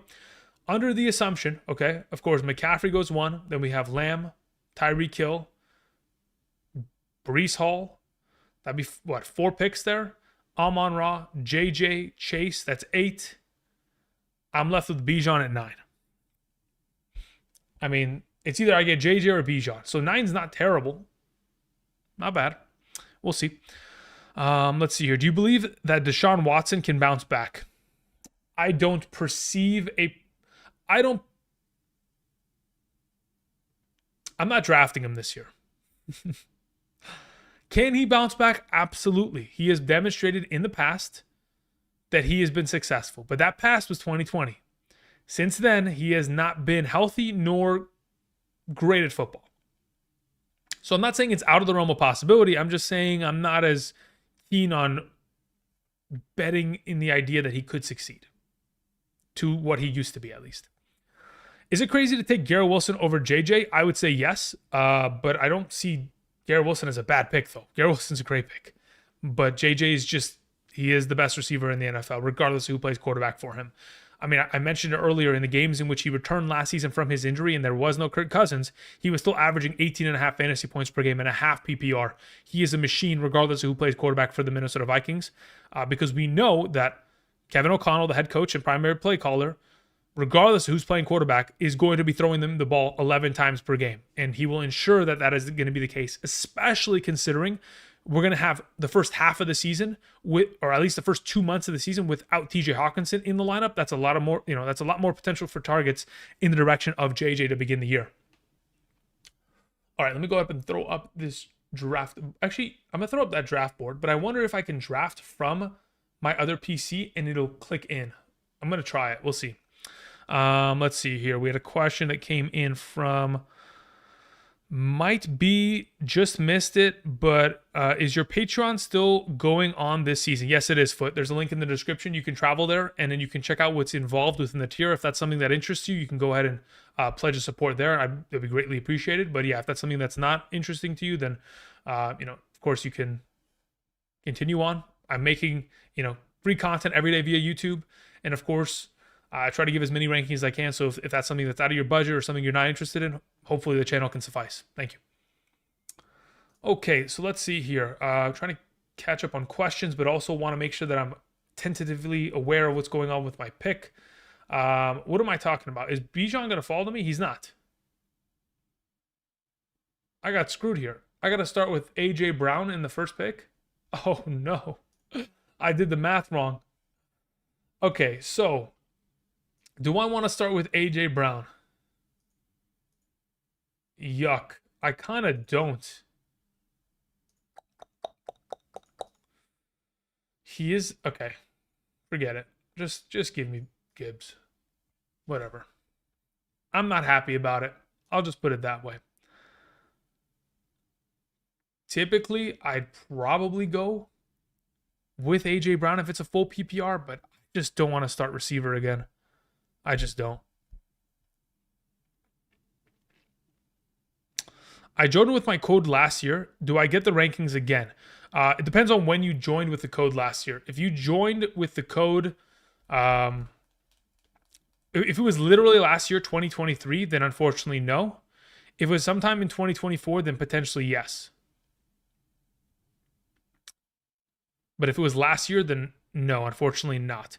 The current promotion only runs for if you sign up between August 1st and August 1st and beyond for the code of 2024. But I also will still send people who sign up between like February of 2024 till now the rankings and all that kind of jazz, because of course they deserve it, because of course they supported me with the code. But yeah, if you signed up with the code last year, you already got all those kind of stuff. So yeah, would not be available this season. Marvin Harrison, who I wanted, is gone, unfortunately. What if I just go double RB? Am I crazy, guys? Is it completely psychopathic? Let's just try it. Let's see what this kind of team builds and looks like. Because the first draft we did today, the final pick of the first round ended up building a Jahmyr Gibbs Saquon deal. So I got it at a little bit of a, I mean, I got Saquon at least at a little bit of a discount, but we'll see how it kind of builds out. I'm not holding my breath in this scenario. We'll see what kind of wide receivers are still available. Okay. Couple more questions that were typed in the chat. Kyren, Pacheco, or Henry? I'll take Kyren over all three. If I had to order him, it's Kyren number 1, Henry number 2, Pacheco number 3. Nate says, you have Breece Hall 3 spots ahead of Bijan overall. I was thinking of going Bijan over Breece. That's fine. Again, 3 spots is not a big enough deal in my mind to where I'm like super upset about it. I think that's perfectly fine. Gabriel, thank you. Appreciate it. Let's see here. Draft started. Yep. Rowit, what's up, man? I have familiar name. Says, would appreciate your take on this. I'm struggling at the 3.08 in a 14-team PPR, where I usually have options like Michael Pittman Jr., Metcalf, Neighbors, Cup, or maybe Debo. Can you tell me what you like the best out of all those? It's Debo right now. If I can get Debo out of all of them, great. Number 2 would be Metcalf. 3 is probably Pittman. 4 is Cup. Neighbors is 5. That's the order in which I'd go about it as of right now, Rohit. Thank you. All right, where's my draft at? I'm at 17 picks away. Look how many wide receivers have just disappeared. Double RB start for both me and Money Shot. Money Shot, very well. All right, I think we're doing it.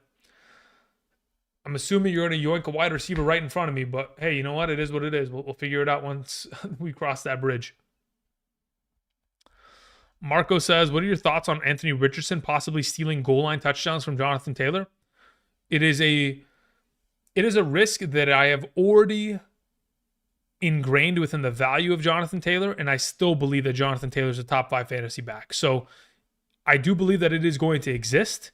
I think that if there's a possibility that you can get Jonathan Taylor and Anthony Richardson on the same team, it'd be pretty smart.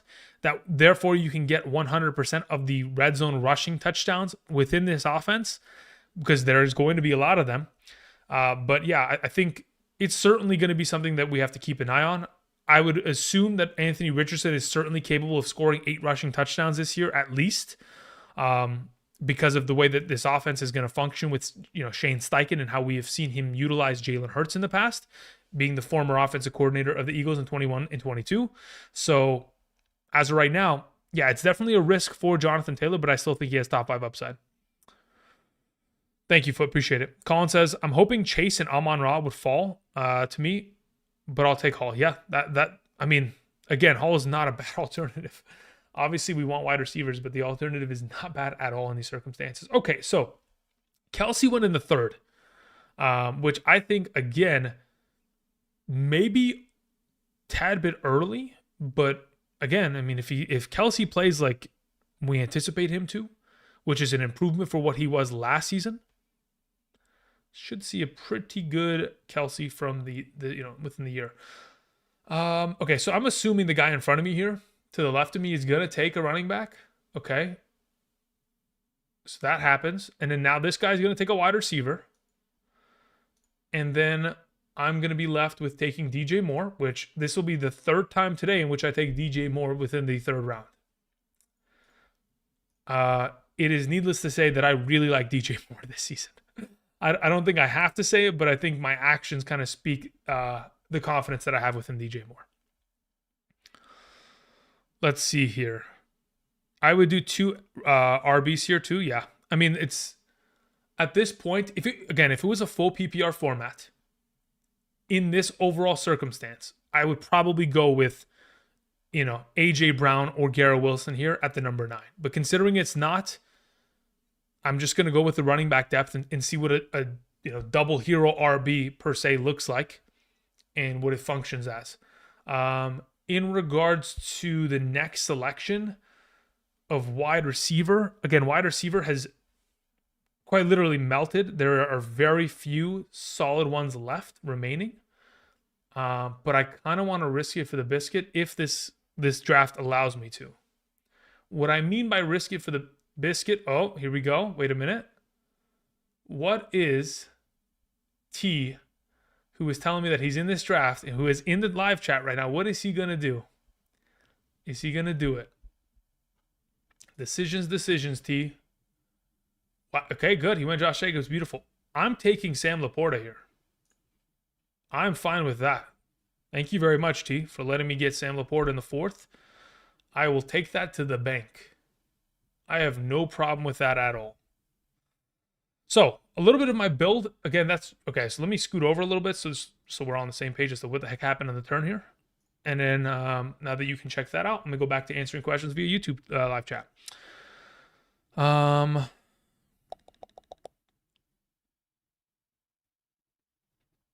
Honestly, I had to pivot from wide receiver, heavy RB, because everyone is wide receiver. Yeah, everybody is wide receiver crazy. But look, that's the thing. Everyone is going to be wide receiver crazy on Underdog. But if you go to a normal draft, like in my leagues, people are not wide receiver crazy. Like there is a balance to it because they understand that if you don't get some stud running backs, the ceiling of upside within your season is going to be a little bit capped out. But again, it just depends on what you're drafting with. Like if you know, hey, the wide receiver position is going to go like it did in the 2nd round and in the 3rd round and in the 1st round. Like it's melted. The wide receiver position, I looked at it. The best available players were Tank Dell, Chris Godwin, and Keenan Allen and T. Higgins. I was like, bro, I'm not going in on that. I'd rather just have Sam Laporta. I'd rather have the positional advantage there, and then I'll just dip back into wide receiver and just grab a bunch of wide receiver 3s and just hope that they function as upside players as a wide receiver 2 within the season. Okay, going back to answering questions. Howard Demaro says, Brees or Bijan half PPR? I prefer Brees Hall this season. Moving on to William O'Brien, who says, what's up, Andrew? How much do you devalue running back and to a lesser extent tight ends in a 12-team super flex league, 3 wide receiver, 2 flex? Okay, William, I play in that as my primary league. My primary home league is 12-team super flex, 3 wide receivers, multiple flexes. It's not a full PPR, but it's a half PPR. That being said, typically the best way of approaching your draft should be quarterback into wide receivers and maybe not even touch a running back until the 4th. So yes, there is a legitimate devaluing to running back. So you might even have to start quarterback, wide receiver, tight end, running back, quarterback within the first 6 picks. That's the way that I typically like to do it. I always... I can dip back into running back in the 3rd round if the guy that is still there is still a workhorse player, going quarterback, wide receiver, running back, and then tight end in the 4th, and then a quarterback in the 5th, and a wider. Anyway, but yes, there is a devaluing property of running backs in that circumstance. I've experienced it, and I would tell you that wide receiver is the way to go in that kind of circumstance. Why not Cooper Kupp there? I'd rather have the... Well, where's Cooper Kupp? Cooper Kupp went... Oh, yeah. Why do I have DJ Moore ahead of Cooper Kupp? Primarily because of Puka Nacua. And additionally, if DJ Moore can have the success that he did in 2023 with 12 games of Justin Fields and 4 games of Bagent, I'm pretty sure Caleb Williams is going to elevate him to a pretty comfortable spot. Now, quarterbacks have been taken. This player might end up running with a running back here. What's available? Alvin Kamara went in the 5th. Rashad White in the 5th. These are great picks. Where's James Cook? In the 4th? Okay, got it. Mixon going at 45. Kind of a shock. Just saying. Kind of a shock. All right, moving on. Let's talk about wide receiver. Somehow, some way, I've managed to get back to wide receiver, and there's some good players left. But there's also good running backs. But I need a wide receiver. I can't get too selfish with this pick. Of the available, yeah, F it. Let's do it. Let's take the risk. I'll just take Tank Dell and let's see what happens. It's a 3 wide receiver league. I'm going to need to probably grab 2 here. If in fact the running back comes back to me, then I can invest in it for my flex. But for now, I'll take the Tank Dell selection. Okay. What's your opinion on stacking running backs from the same team, Gibbs and Montgomery? So Gibbs, Montgomery, or Mostert, Achane is, for the purposes of functionality, it works. For the purposes of upside, it works. I don't have a problem with it. The only issue is if I don't even know. There's no issue. Like, can they cannibalize each other's value? Yes.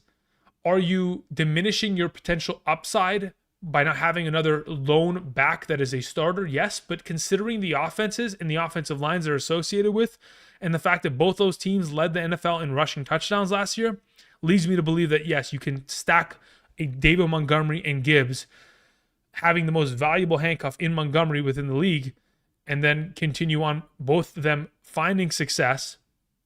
And then additionally, if one of them goes down, you have the other two, kind of accumulate the lost value that theoretically would have happened. That is a really good draft at the back end of the first. Puka, Jonathan Taylor, into Josh Allen, Michael Pittman, into Kenneth Walker, David Montgomery. I like it a lot.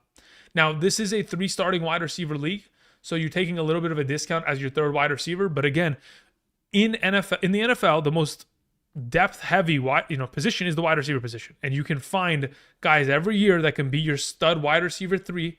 Like, you can go get a Loud McConkey, and he could be your wide receiver 3 for the entire season, if in fact the overall wide receivers 3 that you pick maybe in the next couple rounds don't pan out. You can still find some later on that could end up being studs, or you could just hit the waiver wire and those guys could pan out. All right, let's see here. Mostert taken in front of me. I don't have a problem with that. I wanted to see if Kenneth Walker would fall. It didn't. That's not a big deal. Between the available options that are here, I feel most comfortable with, under the assumption that Rashee Rice is not suspended, I just prefer him in this scenario.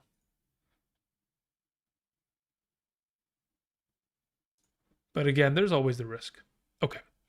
So really quickly, let's do this. Again, guys, if you guys are interested, let me mention a couple things. First and foremost, the stream will probably end within the next 19 minutes. So at 8 o'clock, I probably call it short there because I got to go finish the overall rankings.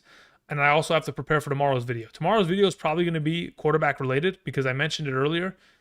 So keep an eye out for that. It'll be quarterback draft strategy related. Additionally, we're going to answer a couple more questions here, draft a couple more rounds, and then we're going to call it. I do appreciate you guys swinging on by, supporting the channel. All of you guys who have clicked the like button down below, all of you guys who have used code Andrew, all of you guys who have subscribed, commented, all of that jazz, supported the Patreon. Cannot thank you guys enough for allowing me to do what I do every single day. And of course, bring you guys fantasy football content. So thank you. All right, so let's answer a couple more of these questions, shall we? We have Will in the chat says, draft Evan Ingram at 7-8 or Jake Ferguson if trying to stack for Dak. Do I draft Evan Ingram or do I Dak? I'm not the most keen on stacking players. So if it's me, I probably end up just taking Evan Ingram. If it's a full PPR, it's Ingram for sure. If it's a half PPR, I could make the argument for taking Ferguson there because of touchdown upside. Henry Perkins says, hello, sir. How do we feel about James Conner this year? If I draft him, will you also stash Benson? You kind of have to. The issue is currently, okay, so on Underdog, if I'm not mistaken, let's see here. Benson is so he has a 119, so basically 120. So he's basically the 120th selection, which is the 10th round. Again, decent overall investment for a running back that is going to be like, kind of your handcuff that could end up becoming the starter of their team. But I don't think his ADP is that high on other formats. Like, okay, so if I go to ESPN ADP, I'm actually curious what his... Okay, so if I go here, I go to running back, and I look up Control F Benson. Yeah. Okay, so on Underdog, it's at 100 and what was it? What did I just say? Was it 110? 120. Okay, on ESPN, he goes around 2 rounds later. So currently, if it's me, yeah, I don't mind the idea of drafting Connor because I know that Connor's going to play well. But then you could also, if you're playing on a different format, whether it's ESPN, whether it's Yahoo, NFL.com, you can get him far later because people in your league who are not paying attention to Benson or aren't really aware of what kind of value he could potentially, accrue this season in the injury or the absence of James Conner. I think stacking them both is not a bad idea at all. If, again, you can afford it. Now, in the circumstance of getting Connor in, let's say, for example, in this league, in the 7th round, and then having to go back to confirm another selection like Benson in the 10th, it's a little bit expensive when I'd rather have another player that is going to get weekly contributions rather than one that is just a handcuff. JRR Tokens says, do you buy the narrative that QB/wide receiver buddy combos are the ideal target? Therefore, Dell will end up being having the best season this year in Houston. I don't disagree. Because we all know that Tank Dell was drafted because CJ Stroud literally told the organization, go and get me Tank Dell tomorrow. I want you guys to draft him. So considering that to be the case, I don't think it's out of the realm of possibility that, I don't think it's crazy to think that's a possibility. Okay, drafting running back. At the moment, between the following available players, it's between Swift and it's between Harris. I'm just going to take Harris for now. We'll see what comes of it.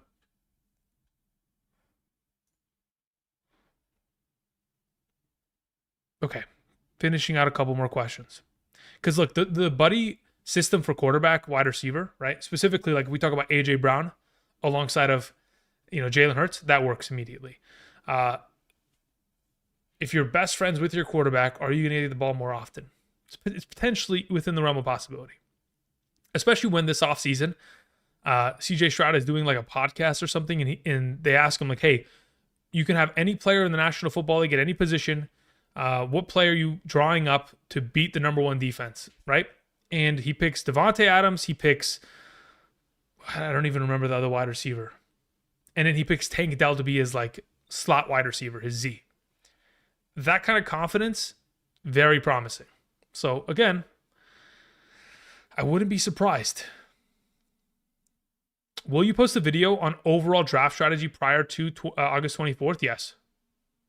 Yes. Snipe me on Rice.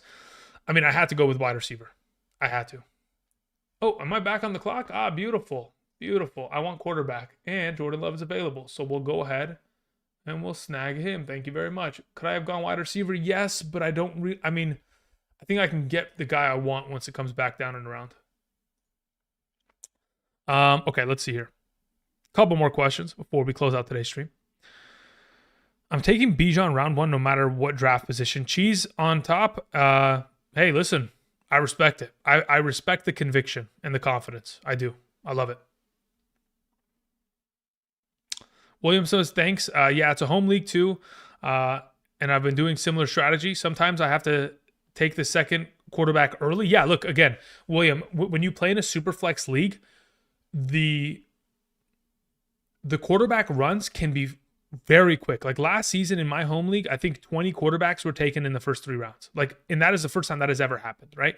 So there is chances in which a bunch of quarterbacks can go. It's just a matter of you evaluating what kind of value you're getting if you wait on quarterback or whether you take it early. And you'll have to kind of figure out how to adjust over time within your overall draft based on the decisions of the league mates. But yeah, so it's very much so one that you have to continuously adapt. You can't just like tunnel in on one quarterback and be fine. You have to obviously try to find that second one early on to where it's a good enough value, but also don't want to overinvest and leave yourself dry and thin in other positions.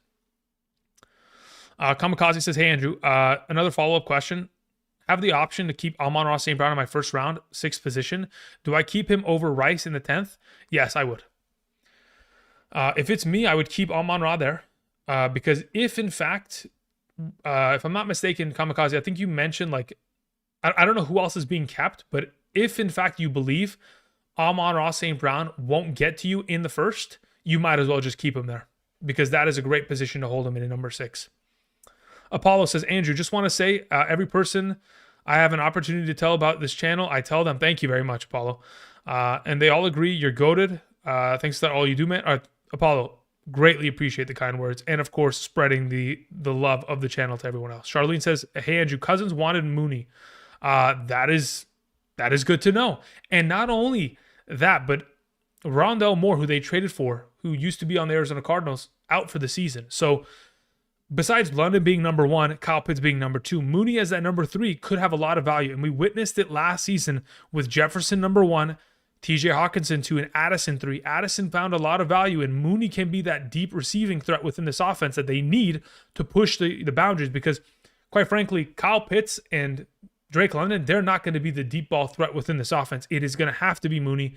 And if, of course, Cousins is up for the task at hand, man, Mooney could have even more value.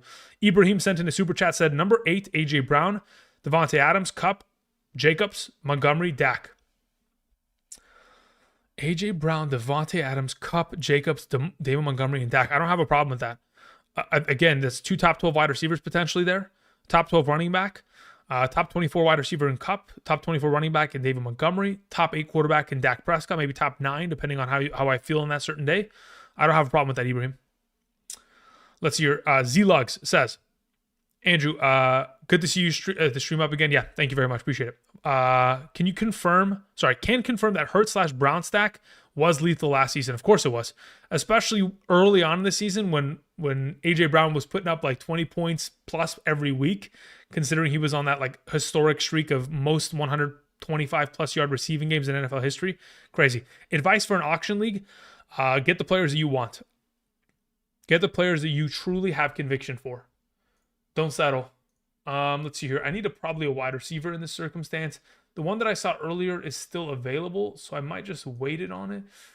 Let me see here. What does the draft board look like? Probably these guys are going to go wide receiver right now, so I'll just take Hopkins and hope that maybe he gets healthy, and then we'll see what happens in this league. Okay, answering a couple more here. Aventador says, keep 2. Kyren, Achane, Laporta, 10-team full PPR.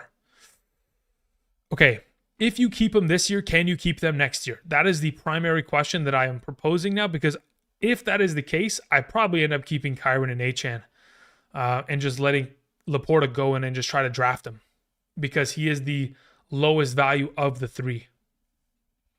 Tommy says, hey, Andrew, I'm back. I said tight end is the second most important position in fantasy football earlier, right behind running back. I'm guessing this is considered a hot take. Haha. What are your thoughts? Okay, so here's my thoughts on it. I have won many of leagues without a great starting tight end because honestly, the tight end position at times can be forgotten if the rest of your team is built well enough to where it just doesn't matter. Like you can fill in a tight end that puts up 6 to 8 points a week and still find yourself success in a league.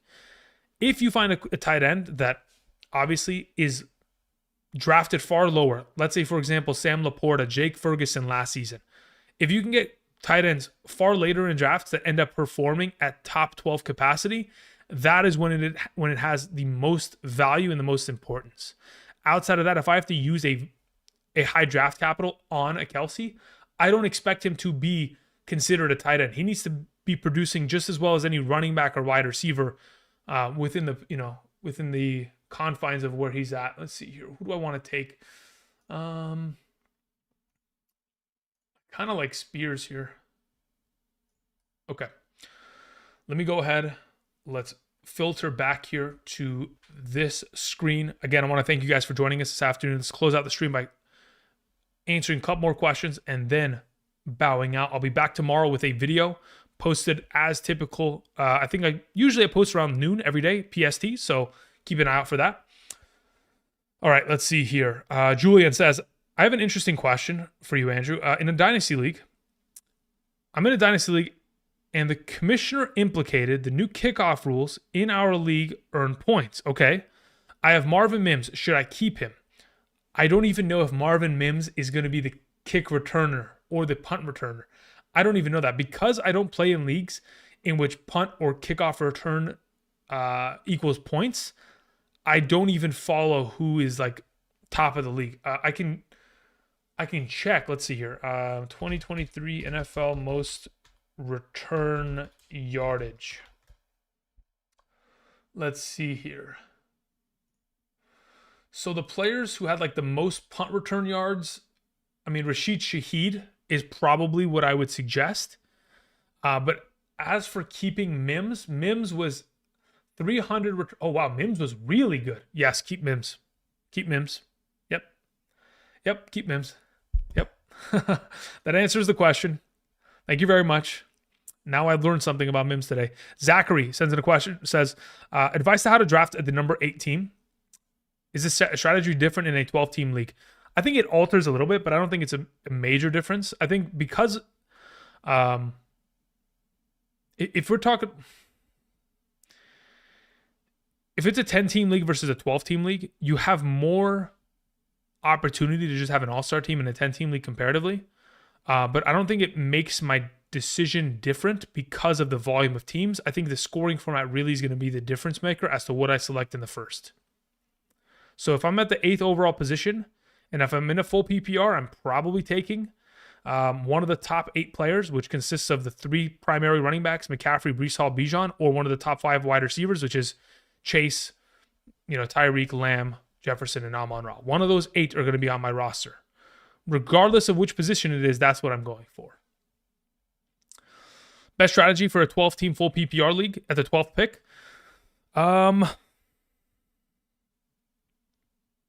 By the end of the first 2 picks, you should at least have 1 wide receiver, if not 2. Because I do think in a full PPR, the wide receiver kind of fervor is at an even greater capacity, which will leave you at probably not having too many great options of wide receiver later on in the draft. Okay, so a couple more questions here. Keep Amon-Ra at 3.10, so 3.10, or Debo at 6.3. I would keep Amon-Ra at 3.10. Mooney career, 39% thrown passes were uncatchable. Yeah, trust me, Kyle Pitts was the same way. It is crazy. Terry McLaurin has also been the same way. There's a lot of these wide receivers or tight ends that really haven't been given a fair shake that going into this upcoming season will finally have an opportunity to kind of elevate their game. That's my worry about Neighbors. I'm worried that 40% of his overall passes are going to be uncatchable because of Daniel Jones. But yeah, let's see here. Two flex full PPR team. Okay, what is this question? I have the first overall pick, so I'm taking Christian McCaffrey. I can keep up to 2 keepers. Hurts in the 2nd. London in a 6th. Okay, Christian Kirk and as an 8th, or Anthony Richardson for a 10th, or Zamir White and last. Okay, yeah, if it's my team there, 2 flex league, I'm taking Christian McCaffrey number 1. I'm keeping Drake London as a 6th round pick, and I'm keeping Anthony Richardson as a 10th round pick. That's the way that I would approach that. Kamikaze says Chase or Amon-Ra. Who do you have higher? Currently, it's Chase. If anything, shakes up in the next coming days, in terms of him not, getting back to practice, then of course we'll go to Amon-Ra. Tyler says, Andrew, I'm in Canada. I want to join a random league for money online. Any site suggestions? Personally, I don't play in anything like that. So I couldn't even give you a suggestion because if I tried to, considering I haven't used any, I'd feel responsible if anything was to go down wrong. All I do is I either play best ball or I play in leagues in which I know the commissioner. Like I actually know them IRL. So that's I wouldn't know. Maybe you can ask somebody else within the community, but personally, I either play best ball via Underdog or I approach with commissioners that I already know. I'm sure if you go into the comment section of my videos and ask to join any league, like if somebody has a league, somebody will scroll around and someone will find you and someone will set up the entire thing and try to get you joining in. The final question today was down here from Roberto, who says, Yo, Andrew, I'm drafting from the 5th spot in a 12-team league. I really want to grab Bijan. What do I do? Yeah, grab Bijan. Brother, if that's what you want, you should absolutely take care of it. Do not, again, guys, take the players you want. Because if, in fact, you go throughout the season and you're like, oh, man, well, the ranking said that Bijan is 2 spots below Amon-Ra St. Brown. Therefore, I'm going to take Amon-Ra. If you don't take Bijan there, and he pops off and he finishes as a top, the number 1 back, are you going to be pissed? Like, yeah, of course you are. So take the players you want. When you're splitting hairs between the number 4 or the number 5 overall player, don't take it too seriously in those scenarios. Does Christian McCaffrey injury scare you? Nah, not really. He'll be fine. Remember, Christian McCaffrey last season was the guy that got injured in the game against the Cleveland Browns, left midway through the game, and then we all panicked that, oh my God, he's not starting the next week against Minnesota. And then when we got to that Monday night, not only did he play, after all of us used all of our fab and all of our draft priority to pick up Elijah Mitchell and or Jordan Mason, not only did he play, but he played 100% of the snaps. Like, Christian McCaffrey's a beast. He'll be fine. Avery says 14-team full PPR, 8th pick. What are we grabbing on the way back around in the second and third rounds? 14th pick. Okay, so 8th pick. So let's say, for example, you grab one of the top 8 players coming back down. Assuming you grab a running back in the first, I think wide receiver should probably be selected in the second. If you start with a wide receiver in the first, running back should be selected in the second. I'm okay with a double up of running back, but considering you are playing in a full PPR league and it's a 14-team league, I would like to have position stability at both running back and wide receiver, not neglecting either of the two. And then as for your third round, again, best available player is probably the plan of action, but also keep in mind what the other teams did. Picks 1.09 through 1.14. Keep an eye on what they did, how they built their teams, how many of them went double wide receiver, double running back, and what you can anticipate to see coming back for you in the third round. Or from your third going into the fourth round. Okay, a couple more questions here. Raider and Nori are going to be the last two questions I answered. Then I'm going to bow out, guys. Thank you very much for all the support. So Raiders question. Raider Alex says, I got the 5th pick in a 6-man league, full PPR. Should I take Chase or Jefferson? For right now, it's Chase. If anything changes within the coming days, weeks, in regards to potentially him not playing, then we'll see. Lamb and Chase are both guys that are currently, they want new contracts. And considering all the money the wide receivers have been given this offseason, I mean, Ayuk is also holding out, right? Like, there have been so much wide receiver money handed out this offseason to Jalen Waddle, A.J. Brown, Devontae Smith, Tyreek Hill, Justin Jefferson, Amon-Ra St. Like, there have been so many wide receivers that have been paid out. DJ Moore. That, of course, these guys want their share. They want their chunk. They don't want to go into another year, maybe get hurt, tear an ACL, and then all that money is gone. And, of course, these teams need to respect it. They got to pay up the money. But nonetheless, we'll see how that kind of transpires. But for right now, it's Chase until otherwise noted. Nori with the final question says, drafted at 9. What do you think of these guys? A.J. Brown, Debo, Hurts, and Pacheco, along with Mixon. I love... Listen, the top 4 names I love. A.J. Brown, Debo, Hurts, and Pacheco, I'm all for. Mixon, I'm just not 100% bought in yet. I'm not 100% bought in yet. Time could change my perspective on him, but for right now, just a little bit sketched out. Okay, guys, that's going to cover it for me. Thank you, everybody, for watching. We've been here for the last 3 hours. I appreciate it. I'll be back tomorrow with a video. And, of course, for the remainder of this month and for the remainder of the season, if, in fact, I'm going to live stream, I'll let you guys know beforehand. Appreciate y'all. I'm going to go ahead. I'm going to cue the music. Let's go ahead and do that. Can I cue the music? Where the heck is the music? I don't know where the music went. Let's go find it somewhere. It's somewhere here, right? Yeah, here it is. We're going to cue the music. And I'm going to bow out. Thank you, everybody, for watching. And until next time, I'll see you. Peace.